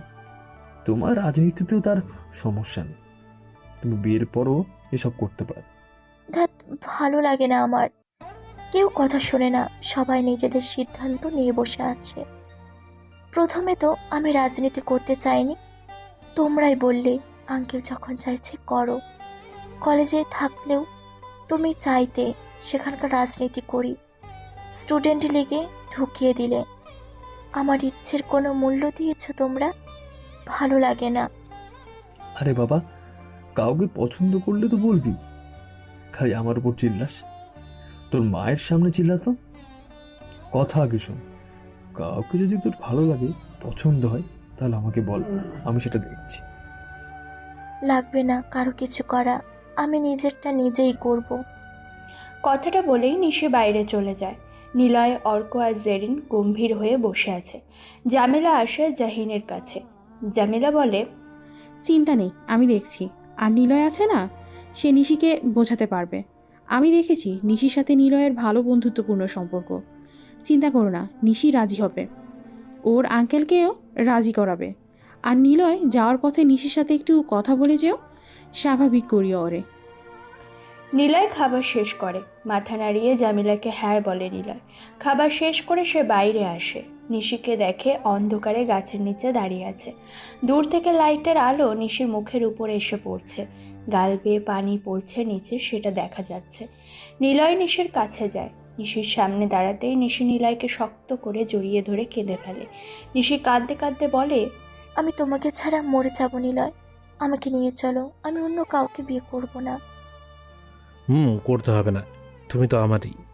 তুমি আমার আঙ্কেলকে চেনো না, উনি একবার হ্যাঁ বললে আমার কিছুই করার থাকবে না, আমি একদম মরেই যাব।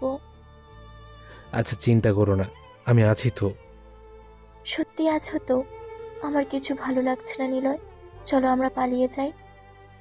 না, পালানো লাগবে না, আমার উপর ভরসা রাখো। আপাতত তুমি বিয়েটা যেন দেরিতে হয় সেটা করো, বাকিটা আমি দেখব। আচ্ছা, এখন চুমু দাও। চুমু লাগবে? লাগবে। নিলয় আরও এগিয়ে আসে নিশির দিকে। নিশি চোখ বন্ধ করে ঠোঁট বাড়িয়ে দেয় নিলয়ের দিকে। নিলয় নিশির ঠোঁটের সাথে নিজের ঠোঁট মেলায়। দুজনে 1 মিনিট এভাবে থাকে। তারপর নিলয় সরে যায়। নিশি মুচকি হাসে। নিলয়কে বলে, অনেক ভালোবাসি, মনে রেখো তোমার না হলে রোজ অপ্রত্যাশিত বিকেলে আমার কফিন ফুলে রাখিও। পাগলি, ভিতরে যাও। নিশি চলে যায়। নিলয় ঘুরে তাকায়। অর্ক আর জেরিন দাঁড়িয়ে আছে। অর্কের কাছে আসে নিলয়। জেরিন আর অর্কের দিকে তাকিয়ে বলে, কিরে, তোরা দুটো এমন করে তাকিয়ে আছিস কেন? শোক দিবস পালন হচ্ছে নাকি? কে মরছে? ভাইয়া ভাবির বিয়ে। জিজু, টিচার আপু কিন্তু আপনাকে অনেক ভালোবাসে, অনেক বেশি। ও যে কী করবে কে জানে, কিন্তু আঙ্কেল রাজি হলে সব শেষ। চুপ থাকো, তোমরা চিন্তা করো কেন? তোদের বিষয়টাও দেখবো, সময় লাগবে একটু। কিন্তু কিভাবে? আপু তো চাইলেও বলতে পারছে না যে সে কাউকে ভালোবাসে। যদি বাবা বলে ছেলেটাকে, তখন যদি আপনাকে দেখায় কি হবে বুঝতে পারছেন? বাবা না হয় ম্যানেজ করলেও করতে পারে, কিন্তু আঙ্কেল তিনি মুসলিম, খ্রিস্টান বা হিন্দু এইসব কিছু পার্থক্য করে দেখে। অন্য ধর্মের কোনো ছেলেকে আবু ভালোবেসেছে শুনলে আবুকে আটকে রাখবে বাসায়। চিন্তা নেই, যা হচ্ছে চলতে থাকুক। আয় অর্ক। নিলয় হাঁটা ধরল। অর্ক জেরিনের হাত ধরে বলে, চিন্তা নেই, ভাইয়া যখন বলে চিন্তা না করতে, তার মানে তুমি সব কিছু ঠিক করে ফেলবে। অর্ক চলে যায় সেখান থেকে। রিফাতেরা পিসির সামনে বসা। ওদের মনিটরে কারো উপস্থিতি দেখা যায়। এনিমাস এসেছে। রিফাতদের বলে, ডিয়ার হ্যাকার্স, আমার লোকেশন বের করছো? ওটা রাশিয়াতে দেখাচ্ছে, তাই তো? হ্যাঁ। ওটা একটা ট্র্যাপ ছিল। আমি চাইছিলাম ফরাদকে তোমরা এসব জানাও, কারণ আমি তোমাদের এখান থেকে বের করতে পারি, কিন্তু একটা শর্ত আছে। কি শর্ত? সময় হোক বলবো। ফারাদের দুর্বল জায়গা হলো তার অ্যাসিস্ট্যান্টের সাথে তার অ্যাফেয়ার আছে। রুম ডেটের ভিডিও আছে আমার কাছে, সেটা তোমাদের দিচ্ছি। সেটার মাধ্যমে তোমরা মুক্ত, কিন্তু তোমরা আমার হয়ে কাজ করবে, মুক্ত হয়ে কাজ করবে। আমার কাছে কোনো নিয়ম নেই। ঠিক আছে স্যার, আমরা রাজি। অ্যানিমাস চলে যায় স্ক্রিন থেকে। একটা ফাইল দেখতে পায় ওরা ওদের মেইন পিসিতে। ফাইলটা কখন আসলো, কোথা থেকে আসলো, কিভাবে আসলো কেউ জানে না। জাস্ট অ্যানিমাস স্ক্রিন থেকে যাওয়ার পর ফাইলটা দেখতে পায়। ফাইল ওপেন করতে দেখে রিফাতেরা ভিডিও ফাইলটি ওপেন করে। ফারাদা তার সেক্রেটারির সাথে বেশ গভীর সম্পর্কের ফুটেজ পায়। কয়েক সেকেন্ড পরই সেটা অফ করে দিয়ে নিজেদের কাছে সেভ করে নিল ওরা। এবার বিষয়টা ওরা বুঝতে পারছে কি কি করতে হবে। জেরিন আর অর্ক একটা পার্কে এসেছে। দুজনে বসে গল্প করছে। হঠাৎ দেখতে পায় নিলয় আর নিশিও সেই পার্কে এসেছে। জেরিন ওদেরকে দেখতে পায়। জেরিন বলে, হায় রে টিচার, ক্লাস ফাঁকি দিয়ে আমি এখানে আসছি জানলে আমার কপাল খারাপ আছে। চলো চলো, এক্ষুনি লুকাতে হবে। কেন লুকাবা? আমি ভাইয়াকে বলছি, দাঁড়াও। এই না না, সব ভালো উনি, কিন্তু পড়ানোর সময় অনেক ডেঞ্জারাস। মাকে বলে দিবে আমি পার্কে ছিলাম ক্লাস অফ করে। প্লিজ এখান থেকে চলো। ও আচ্ছা, এই ওরা তো এই বেঞ্চের দিকে আসছে, চলো পিছন থেকে দিয়ে পালাই। অর্ক জেরিনের হাত ধরে দৌড় দেয় সেখান থেকে। নিশি আর নিলয় আসে সেখানে। নিশি বলে, ওই দূর থেকে দেখলাম এখানে কাপল ছিল, কোথায় গেল তারা? কি জানি, বসো এখানে। দুজনে বসলো। পার্কের বাইরে নিশির লোকেরা আছে। নিশি অনেক ফেমাস, সাধারণ পাবলিক দেখলে কাছে আসে ওর, সেই জন্য এখন লোকজন নিয়ে ঘোরে। নিশি বলে, আঙ্কেলকে বলেছিলাম বিয়ে করব না এখন, অনেক বলেছি। উনি কি বলল? বলে ছেলে যেহেতু রাজনীতি করতে বারণ নেই, তাহলে রাজি হয়ে যেতে বলেছি, সময় লাগবে একটু। তারপর? আর কিছু বলেনি, তবে সম্ভবত স্টার সানডে উৎসবের দিন ছেলে আসবে আমাকে আংটি পরাতে, এছাড়া কিছু বলার নেই। ও, এটা তো অনেক সময়, চলো উঠি। নিলয়, বলো। আমি আল্লাহর 99টা নাম মুখস্থ করেছি, মানেও জানি, বানানো জানি। ঈদের দিন বিয়ে করব আমরা। নিলয়কে জড়িয়ে ধরে নিশি কান্না করে দেয়। নিশিকে নিয়ে নিলয় বাইরে আসে। পার্ক থেকে যখন বের হতে যাবে তখনই আয়াস সাহেবের গাড়ির সামনে এসে দাঁড়ায়। নিশি ভয়ে চমকে ওঠে। নিলয় তখনও নিশির হাত ধরে আছে। আয়াস সাহেব গাড়ি থেকে নামে। নিশি আর নিলয়ের দিকে তাকায়। কিছু সময় তাকিয়ে আয়াস সাহেব বলে, তোমরা গাড়িতে ওঠো। আঙ্কেল, আসলে আমরা এসেছিলাম। গাড়িতে ওঠো। নিশি আর নিলয় পিছনের সিটে বসলো। জিসানেরা দাঁড়িয়ে দেখতে থাকে। আয়াস সাহেব সামনে বসে, গাড়ির কাঁচ তুলে দিয়ে সিগারেট জ্বালালো। নিশি ভয় পায়। আয়াস সাহেব যখন অনেক রেগে যায় তখন এভাবে সিগারেট খায়। নিশি নিলয়ের দিকে তাকিয়ে আস্তে গলায় বলে, নিলয়, আমার অনেক ভয় করছে। চিন্তা করো না। কাশেম মামার ফুচকার দোকানে আসে গাড়িটা। নিলয়কে আয়াস সাহেব বলে, গাড়ি থেকে নামো। নিলয় গাড়ি থেকে নামলো। নিশিকে নিয়ে আয়েশ সাহেব বাড়িতে চলে যায়। নিশির হাত ধরে বাড়িতে প্রবেশ করে। তার ছোট ভাই জেহানকে ডাকে। জেহান, এই জেহান। কি হচ্ছে ভাই? নিশিকে সামনে নিয়ে আসে আয়াস। তারপর ঠাস করে চড় বসিয়ে দেয় নিশির গালে। নিশি ছিটকে সোফাতে গিয়ে পড়ল। জেহান বলে, কি হচ্ছে? ওকে মারলে কেন? তুমি নিশিকে মারলে কিভাবে সম্ভব? কেন মারলাম? এনে দেখ তোরা। আয়াস সাহেব কথাটা বলে কতগুলো ছবি নিশিদের সামনে ছুঁড়ে মারল। নিশি এ অবধি যত জায়গাতে যখন যেভাবে নিলয়ের সাথে গিয়েছে, জড়িয়ে ধরেছে, সব কিছুর ছবি জেহান আর জামিলা দেখতে থাকে। ওরা ছবিগুলো দেখে অবাক হয়ে যায়। নিশির দিকে একবার তাকায়, আরেকবার ছবির দিকে তাকায়। আয়াস সাহেব বলে, এই দিন দেখার জন্য ওকে আমি এত বড় করেছি। এত কিছু কার জন্য করছি? ওর জন্য মান সম্মান সব নষ্ট হয়ে যাবে। কি করব আমি? আমার মরে যেতে ইচ্ছে করছে। এতটা ভালোবাসা দিলাম, পজিশন দিলাম, সব কিছু স্বাধীনতা দিলাম, আর শেষমেশ আমাদের মেয়ে একটা মুসলিম ধর্মের ছেলেকে ভালোবাসলো। ছি, লজ্জা, সম্মান হারানোর ভয়ে আমি মুখ দেখাতে পারছি না। এসব ছবি কে দিয়েছে জানিস? পলাশের ছেলে রাজ। রাজের কাছে এসব ছবি। তোমরা বুঝতে পারছো আসলে কি হতে যাচ্ছে? অন্য মানুষ শুনলে কি করবে? ছি ছি করবে। হে গড, আমি কিভাবে থাকবো? কিভাবে মুখ দেখাবো? আয়েশের কথা শুনে বাড়ির সবাই চুপ। জেরিনও চলে এসেছে। সবকিছু সেও শুনছে। নিশি চুপচাপ মাথা নিচু করে সোফাতে বসে আছে। চোখ দিয়ে পানি পড়ছে ওর। আয়েশ সাহেব বলে, এই মেয়েকে তোমরা বোঝাও, নয়তো আমি ওকে মেরে ফেলবো। মেরে নদীতে লাশ পিস পিস করে ফেলে দেব। আমার সাথে যেন ও আর কথা না বলে। এত আদর ভালোবাসা দিলাম, আমার মান সম্মানের কথা ভাবলো না। রাজ বলে কিনা এগুলো শুধু তারা জানে, পাবলিক করে দেয়নি। ছিছি করছে ওরা। বলছি, খ্রিস্টান হয়ে আমাদের ধর্মের ছেলেকে আপনার মেয়ে ভালোবাসলো। আহ, কি প্রেম দুজনার। আপনি তো দেখি ধর্মদারিদ্রী। এমনই নেতা তো দরকার, যে পরিবারের মেয়েকে মুসলিম ছেলের কাছে পাঠিয়ে দেয়। আহ, কি প্রেম। আমরাও তো ছিলাম, আমাদের কাছে পাঠাতেন এমপি সাহেব। এসব কিছু রাজ বলেছে আমাকে। ওরা পার্কে এসেছে, সেটাও আমাকে খবর দিয়েছে রাজ। আমি নিশিকে মেরে ফেলবো। গড প্রমিস করছি, এসব ভূত ওর মাথা থেকে না নামে, ওর যে কী করবো আমি নিজেই জানি না। জানাজানি হওয়ার আগে তাকে বিয়ের ব্যবস্থা করো। আয়েশ সাহেব বাড়ি থেকে বের হয়ে যায়। নিশি চুপচাপ বসে আছে।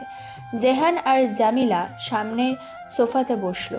জেহান বলে, জানোয়ারটাকে কতটা ভালোবাসছিলাম, বিশ্বাস করছিলাম সে এভাবে আমাদের মান সম্মান নিয়ে খেলবে।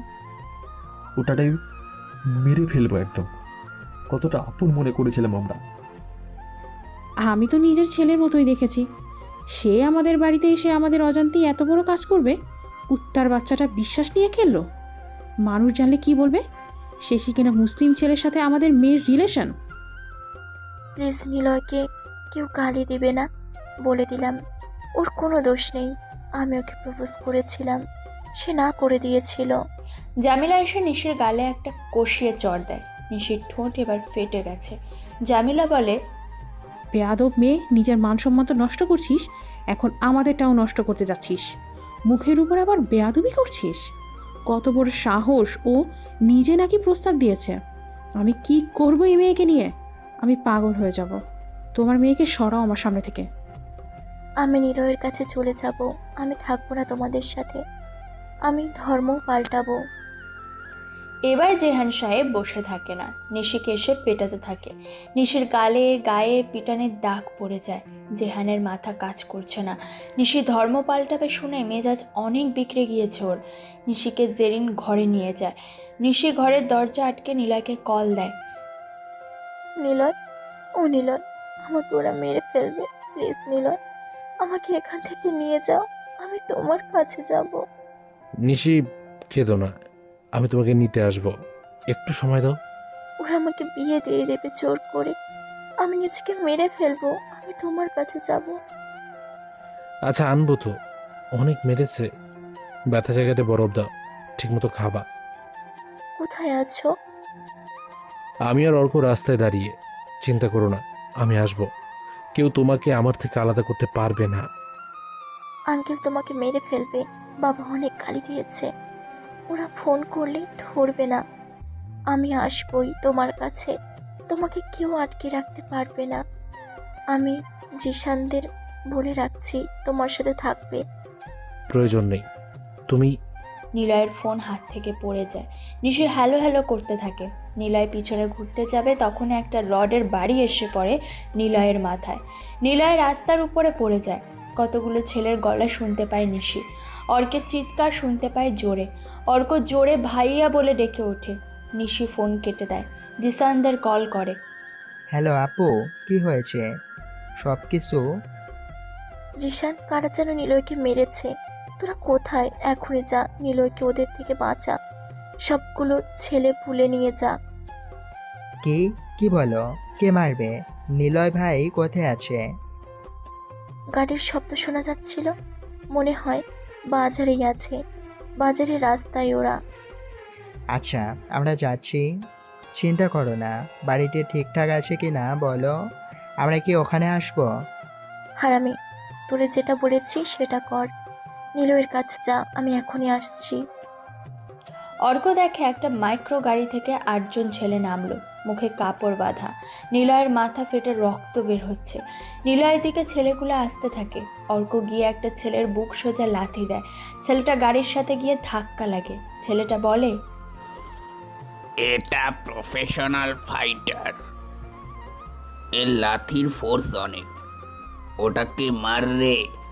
আরও 2টো ছেলে এগিয়ে আসে অর্কের দিকে। অর্ক একটা ছেলের মুখে পাঞ্চ মারে।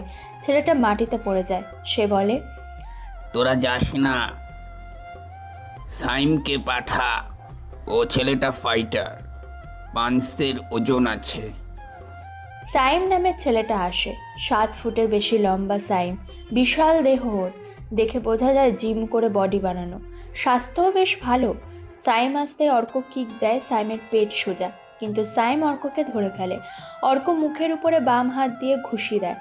সাইমের গাল ফেটে রক্ত পড়ে, কিন্তু সাইম সেই হাতটা ধরে পেঁচিয়ে ঘাড়ের সোজা এনে জোরে চাপ দেয়। অর্কের হাত খট করে ভেঙে অর্কের গলা চেপে ধরে। অর্ক শ্বাস নিতে পারে না। নয়ন বলে, স্যাম স্যার, ওদেরকে এখানে না, তুলে নিয়ে যেতে হবে। অর্কের মাথায় জোরে জোরে 3টে ঘুষি দেয় সিয়াম। অর্ক জ্ঞান হারায়। সিয়াম নিলয়ের মোবাইলের উপরে এসে পা দেয়। মোবাইলটা ভেঙে টুকরো হয়ে যায়। অর্ককে গাড়িতে তুলল। নিলয়কে ধরে টেনে গাড়িতে তুলেও ফেলে। ঠিক তখনই কতগুলো বাইক ওদের দিকে আসতে থাকে। সেই বাইকে জিসানেরা নিলয়কে গাড়িতে তুলতে দেখে। ওরা দ্রুত গাড়িতে নিলয়কে তুলে দরজা আটকে চলে যায়। কতগুলো বাইক ওদের পিছনে গেলেও কাজ হয় না। ওরা গুলি চালায় বাইকের উদ্দেশ্যে। চোখের পলকে মাইক্রোটি বাজার ছেড়ে চলে যায়। এদিকে নিশি দৌড়ে বাড়ি থেকে বের হতে যাবে, তখনই জামিলা দরজার কাছে আসে। কোথায় যাচ্ছিস? মা, তোমরা এত খারাপ? তোমরা নিলয়কে মেরে ফেলতে লোক পাঠালে? কি বলিস? নিলয়কে মারার জন্য তো আমরা লোক পাঠাইনি। মা, ওরা নিলয়কে রাস্তায় মারছে, আমাকে যেতে হবে। সরো দরজার সামনে থেকে। কোথাও যাবি না, ঘরের ভিতরে যা বলছি। মা, সরো সামনে থেকে, নিলয়ের কাছে যেতে হবে। নিলয়কে ওরা মেরে ফেলবে। সরো প্লিজ। ভিতরে যা এখনই, তোর আঙ্কেল বাইরে যেতে বারণ করে দিয়েছে। মা, সরতে বলেছি, কিন্তু আমি না হলে সব কিছু ভেঙে চুরে ফেলবো। যা খুশি কর, বাইরে যাওয়া বন্ধ। জামিলা দরজা আটকে চাবি নিয়ে দরজার সামনে থেকে চলে যায়। নিশি চিৎকার করে ওঠে, কি সমস্যা তোমাদের? কেন এমন করছো? আমাকে যেতে দাও বলছি। মা প্লিজ, 2টো পায়ে ধরি, একবার যেতে দাও। নিলয় মরে যাবে, প্লিজ মা, যেতে দাও। নিশিকে কেউ পাত্তা দেয় না। নিশি খাবার টেবিল থেকে কাচের গ্লাস নিয়ে দেয়ালে টাঙানো টিভির দিকে ছুঁড়ে মারে। চেয়ার তুলে ঝাড়বাতিগুলোর দিকে ছুঁড়ে মারে। সব কিছু ভাঙচুর করতে শুরু করে দেয়। পাগলামি করতে থাকে নিশি। আয়নার সামনে এসে হাত দিয়ে জোরে ঘুষি মারে আয়নাতে। আয়নাটাও ভেঙে যায়।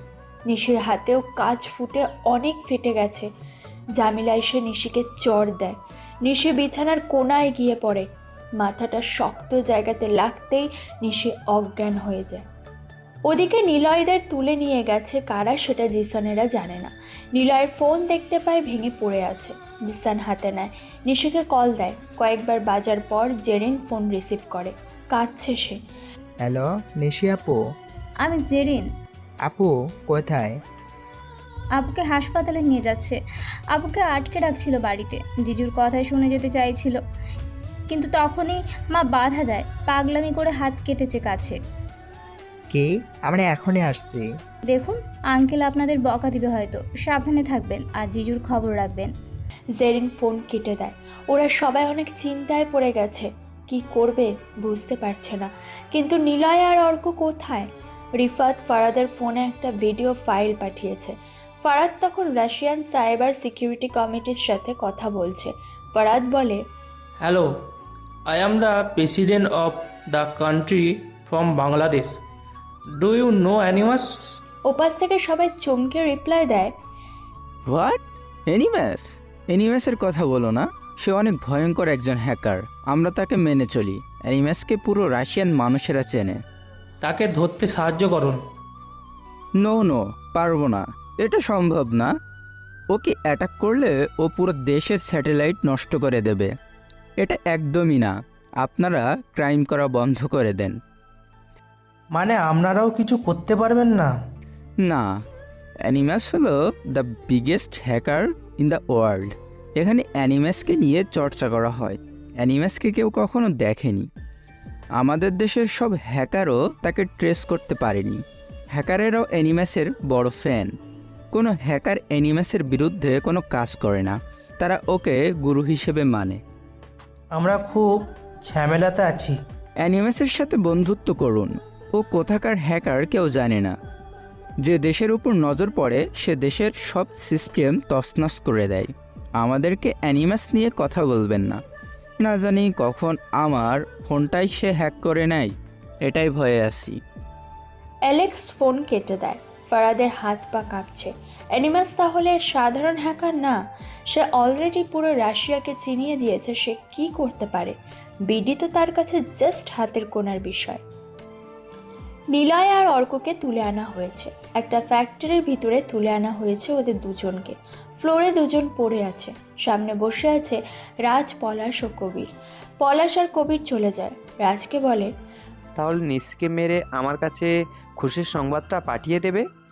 ঠিক আছে আঙ্কেল, কোনো চিন্তা নেই, আগেই দুটোকে তো দেখে যান। দেখার সময় নেই, তুমি যা ইচ্ছে করো ওদের সাথে। কবির আর পলাশ ফ্যাক্টরি থেকে চলে যায়। রাজ নয়নকে বলে, ওদেরকে হাত বেঁধে রাখ।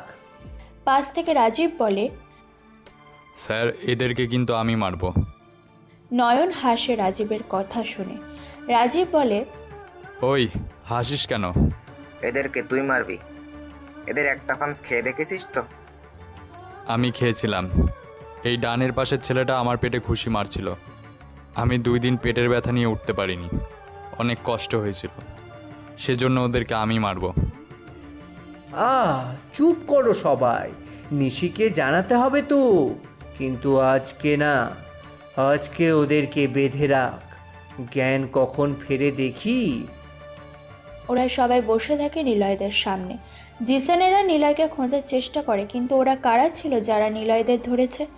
ফারাদ সাহেব ভিডিও ফাইলটি ওপেন করে আর দেখতে পায় তার কুকর্মের সেই মহান ভিডিওটা। সাথে সাথে ভিডিও বন্ধ করে দেয়। রিফাতকে কল করেন তিনি। ওই ওই, তোদের এত বড় সাহস? এটা তোদের কাছে কেন? কি সমস্যা? স্যার রিল্যাক্স, এমন অনেকগুলো ক্লিপ আছে আমাদের কাছে যেটা অ্যানিমাস পাঠিয়েছে। এখন বলেন কি করা উচিত আপনার? ওই যা, তোর আজ থেকে মুক্ত, তোদের যেভাবে ইচ্ছা থাকতে পারিস। সেটা ঠিক আছে, তবে সেই সেট আপ রুমটা এখন থেকে আমাদের। ফাইলটা ডিলিট করে দেব, বলেন রাজি কি না? হ্যাঁ হ্যাঁ, সব নে, পারলে টাকাও দিচ্ছি, কিন্তু এটা যেন পাবলিশ না হয় বা কারো হাতে যেন কোনোভাবে না পড়ে। ঠিক আছে, পারবে না, নিশ্চিন্তে থাকুন। হ্যাকাররা তার প্রয়োজন হিসেবে কাজ করে, প্রয়োজন মিটলে সে সিক্রেট রাখে। জানি। আর অ্যানিমাসের পিছু ছেড়ে দাও, ওর পিছনে যত পড়বা সে তত ধ্বংসাত্মক চালাবে। সে তার মতো করুক, আপাতত আমি কিছুই জানি না। ঠিক আছে স্যার, তাহলে এখানেই সব কন্ট্রাক্ট শেষ আমাদের, আমরা আমাদের মতন কাজ করব। রিফাত ফোন কাটে। অ্যানিমাসের অপেক্ষা। সে অ্যানিমাসের জন্য এখন কাজ করতে প্রস্তুত। আয়াস সাহেব হাসপাতালে এসেছেন। ডাক্তারেরা নিশির হাত ড্রেসিং করে ঠিকঠাকভাবে ব্যান্ডেজ করে দিয়েছে, কিন্তু নিশির এখনও জ্ঞান ফেরেনি। ডাক্তার বাইরে আসে। জামিলা বলে, ডাক্তার, আমার মেয়ের কী খবর? অতিরিক্ত স্ট্রেচ আর ব্লাডিংয়ের সাথে তাকেও চড়ও মারা হয়েছে, এর জন্য জ্ঞান হারিয়েছে। জ্ঞান ফিরলে ঠিকঠাক, চিন্তার তেমন কিছু নেই। আর তাছাড়া অনেক বেশি ব্রেনে চাপ পড়েছে তো, তাই এমন হয়েছে। খেয়াল রাখবেন যেন এমন চাপ না বেশি পড়ে, তাহলেই কিন্তু সমস্যা। ডাক্তার চলে যায় সেখান থেকে। আয়াস সাহেব জিসানদের কাছে আসে। জিসানরা আয়াসকে দেখেই সোজা হয়ে দাঁড়ায়। তোমরা না নিশির লোক? নিশি এরকম কিছু করলো, তোমরা তার সাথ দিলে কেন? তোমরা জানো না নিশি খ্রিস্টান আর নিলয় মুসলিম? স্যার, তাই বলে আপনি নিলয়কে মেরে ফেলতে লোক পাঠালেন? কি বলো? হ্যাঁ, আমি কেন লোক পাঠাবো? আমি নিলয়কে এত জলদি তো মারবো না। আর আমি ঝামেলা চাই না, নিলয়কে ডেকে সমাধান করে নিতাম। তাকে কেন মারবো? তোমার কি মাথা খারাপ? যদি নিলয়কে আমি মারতেই চাই, নিশি সেটা জানলে কি হবে? হ্যাঁ, সে আমার কথা শুনবে না, এই রাজনীতি বুঝে না। তাহলে নিলয়কে কারা তুলে নিয়ে গেছে? নিলয়ের রক্ত পড়ে আছে রাস্তায়, ওকে গাড়িতে তুলে নিয়ে যেতে দেখেছি। ওরা কারা ছিল? কারা নিলয়কে মারতে চায়? যদি আপনি করেন তাহলে এটা কিন্তু অনেক খারাপ হবে। নিশিকে সবটাই বলবো। নিশির আশেপাশে যেন তোমাদের না দেখি। আয়াস সাহেব কথাগুলো বলে সেখান থেকে চলে যায়। জিসানেরা সবাই একসাথে নিলয়কে খোঁজার চেষ্টা করে। জিসানেরা ভাগ হয়ে নিলয়কে খুঁজতে চলে যায়। এই দুটো ছেলে কারোর সাথে কোনো ঝামেলাতে জড়ায়নি। সব ধরনের খবর জিসানেরা বের করেছে। তাহলে এদেরকে তুলে কে নিয়ে যেতে পারে? নিশিরও জ্ঞান ফিরছে না। হচ্ছেটা কি এমন হঠাৎ করে? জেহান সাহেব জামিলার পাশে বসলো। কি করবো জামিল? নিশি কেন এমন করলো? সে শেষমেশ একটা মুসলিম ছেলের পাল্লাতে পড়লো। কখনো ভাবিনি এটা হবে। শোনো, একটা আইডিয়া দিই, নিলয়কে ডাকবা। নিলয় এমনিতে ভালো ছেলে, এমন ছেলে পেলে আমরা নিশ্চিত হ্যাপি। কিন্তু তাকে ডেকে বলবা যে খ্রিস্টান ধর্ম গ্রহণ করতে। নিলয় এটা করবে না, কিন্তু নিশি ঠিকই মুসলিম ধর্ম নিয়ে ফেলবে। নিশিকে সামলে রেখো, জ্ঞান ফিরলে কিন্তু পাগলামি শুরু করবে। দেখা যাক কি হয়। নিশির জন্য সবাই বসে আছে। নিশির তখনও জ্ঞান ফেরেনি। নিলয়ের জ্ঞান ফিরেছে, একটু একটু নড়তে পারছে সে। মাথার পিছনটাতে এতটা জোরে বাড়ি দিয়েছে নিলয় একদমই বুঝে উঠতে পারেনি।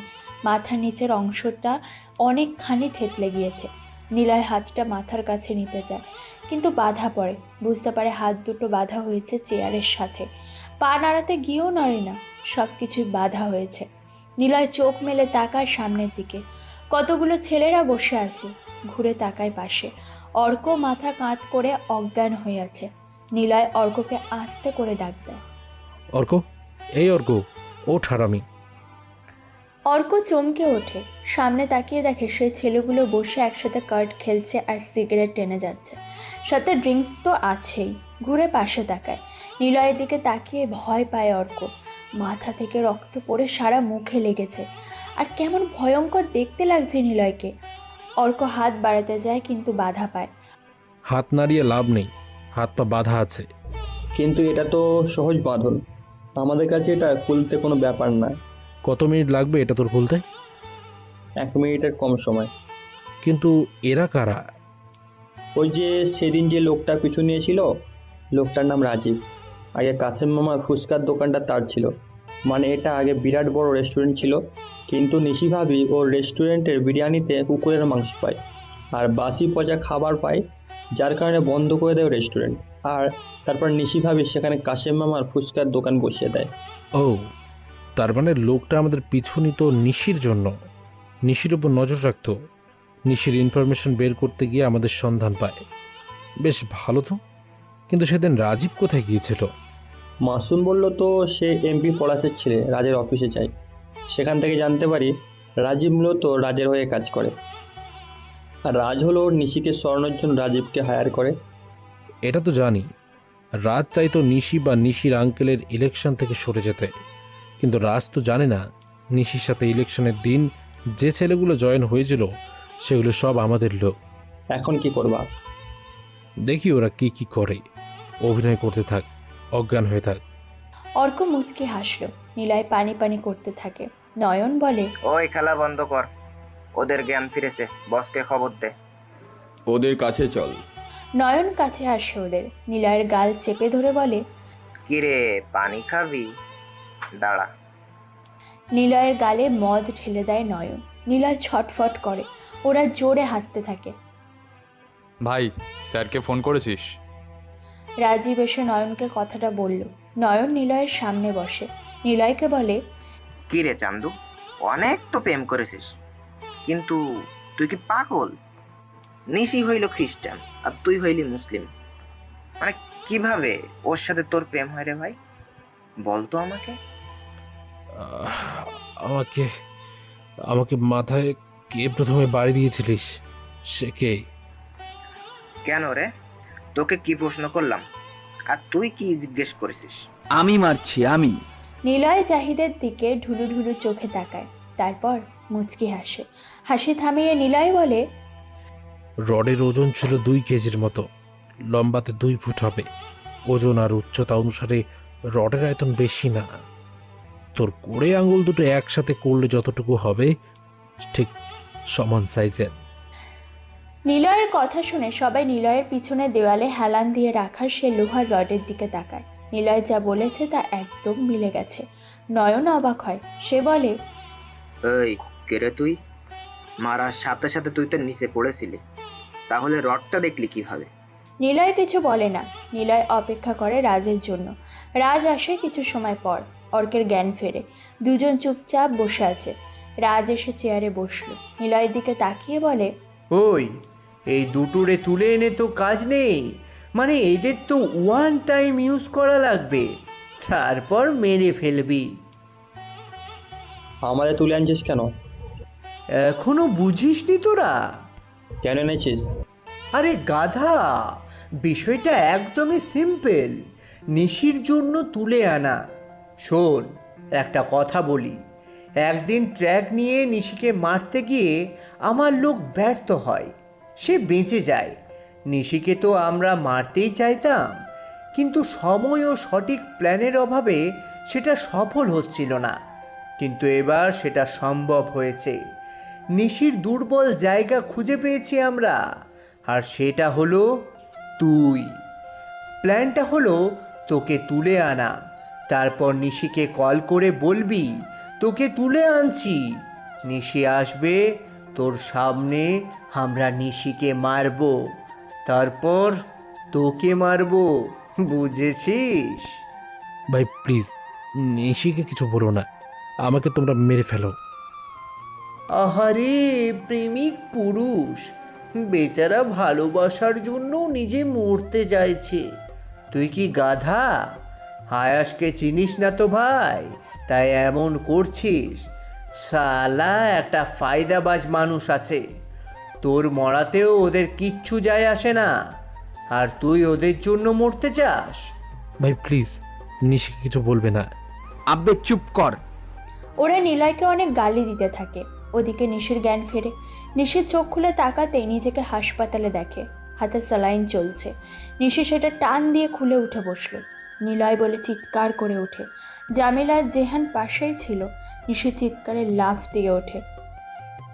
নিলয়, আমি নিলয়ের কাছে যাব। নিলয়কে ওরা মেরে ফেলবে। নিশি চুপ কর, এটা হাসপাতাল, আমরা সবাই আছি, এই যে দেখ।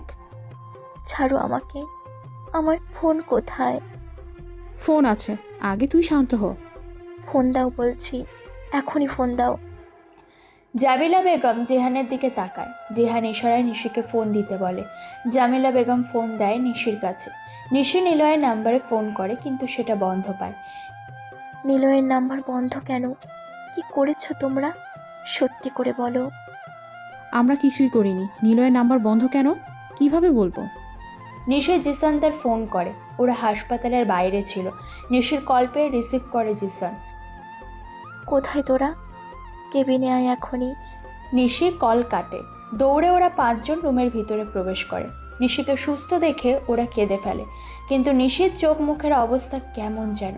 নিশির অবস্থা বেগতিক, জিসানকে প্রশ্ন করে, নিলয় কোথায়? নিলয়ের খোঁজ পেয়েছিস? আপু, নিলয়কে কারা যেন তুলে নিয়ে গেছে। নিলয়ের ভাঙা ফোন এই যে আমার কাছে। জায়গাতে অনেক রক্ত পড়েছিল। নিলয়কে মনে হয় মারছে, কিন্তু কারা তুলে নিয়ে গেছে জানি না। চল সবাই নিলয়কে খুঁজে বের করব। কোথায় যাবি না তুই? চুপ করো, আমাকে রাগাবে না বলে দিলাম। জিসান, তোরা এখান থেকে যা। ওই, আমাকে ছাড়া কোথাও যাবি না, চল সবাই। নিশি কথাটা বলে বেড থেকে নামলো। জামিলা বেগম এসে হাত ধরে নিশি। নিশি বলে, হাত ছাড়ো মা। নিশি, পাগলামি করিস না। মা, আমি তোমাকে হাত ছাড়তে বলেছি। আমি জানি নিলয়কে আমার আঙ্কেল মেরে ফেলবে। সে উঠিয়ে নিয়ে গেছে। যিশুর নামে শপথ করছি, যদি নিলয়ের কিছু হয় আর এর পিছনে যদি আঙ্কেল থাকে, আমি যে কোনো কিছু করব। আমি ওনার এমপির থেকে সরাতেও পারি, মনে রেখো। নিশি, কী সব বলছিস? আগে কথা শোন। আমার হাত। এমন সময় নিশির ফোন বেজে ওঠে। স্ক্রিনে তাকিয়ে দেখে আননোন নাম্বার। জলদি রিসিভ করে নিশি। নিশি রিসিভ করতে ওপাশ থেকে বেশ খুশি খুশি ভাব নিয়ে বলে, hello dear chairman the leader. কে? উফ, ফোন করে তোমার কণ্ঠটা কিন্তু আসলে মারাত্মক। এই জন্য মনে হয় নিলয় তোমার প্রেমে একদম উন্মাদ। নিলয়? নিলয় কোথায়? কে তুই? আরে রিল্যাক্স, নিলয় কোথায়? খেয়ে আমি সেটা তো বলবোই, সেটা বলার জন্যই তো কল করা। একদম ফোনটা করবি না। কে তুই? নিলয় কোথায়? নিলয়ের কিছু হলে তোকে আমি মেরে ফেলবো। আহারে কি প্রেম! মানুষের প্রেম দেখতেও ভালো লাগে। হারামের বাচ্চা, নিলয় কোথায় বল? নিলয় কোথায়? নিলয় তো আমার কাছে। আর রাজ তো এমনি এমনি তুলে আনেনি। রাজ তোকে ইনভাইট করেছে। আয়, নিলয়কে ছাড়িয়ে নিয়ে যা। রাজ নিলয়ের কাছে আসে। নিলয়ের গালে জোরে একটা ঘুষি দেয়। নিলয় চিৎকার করে বলে, নিশি তুমি আসবে না, ওরা তোমাকে মেরে ফেলবে। নিলয় কথাটা বলেই উঠে দাঁড়ালো। তারপর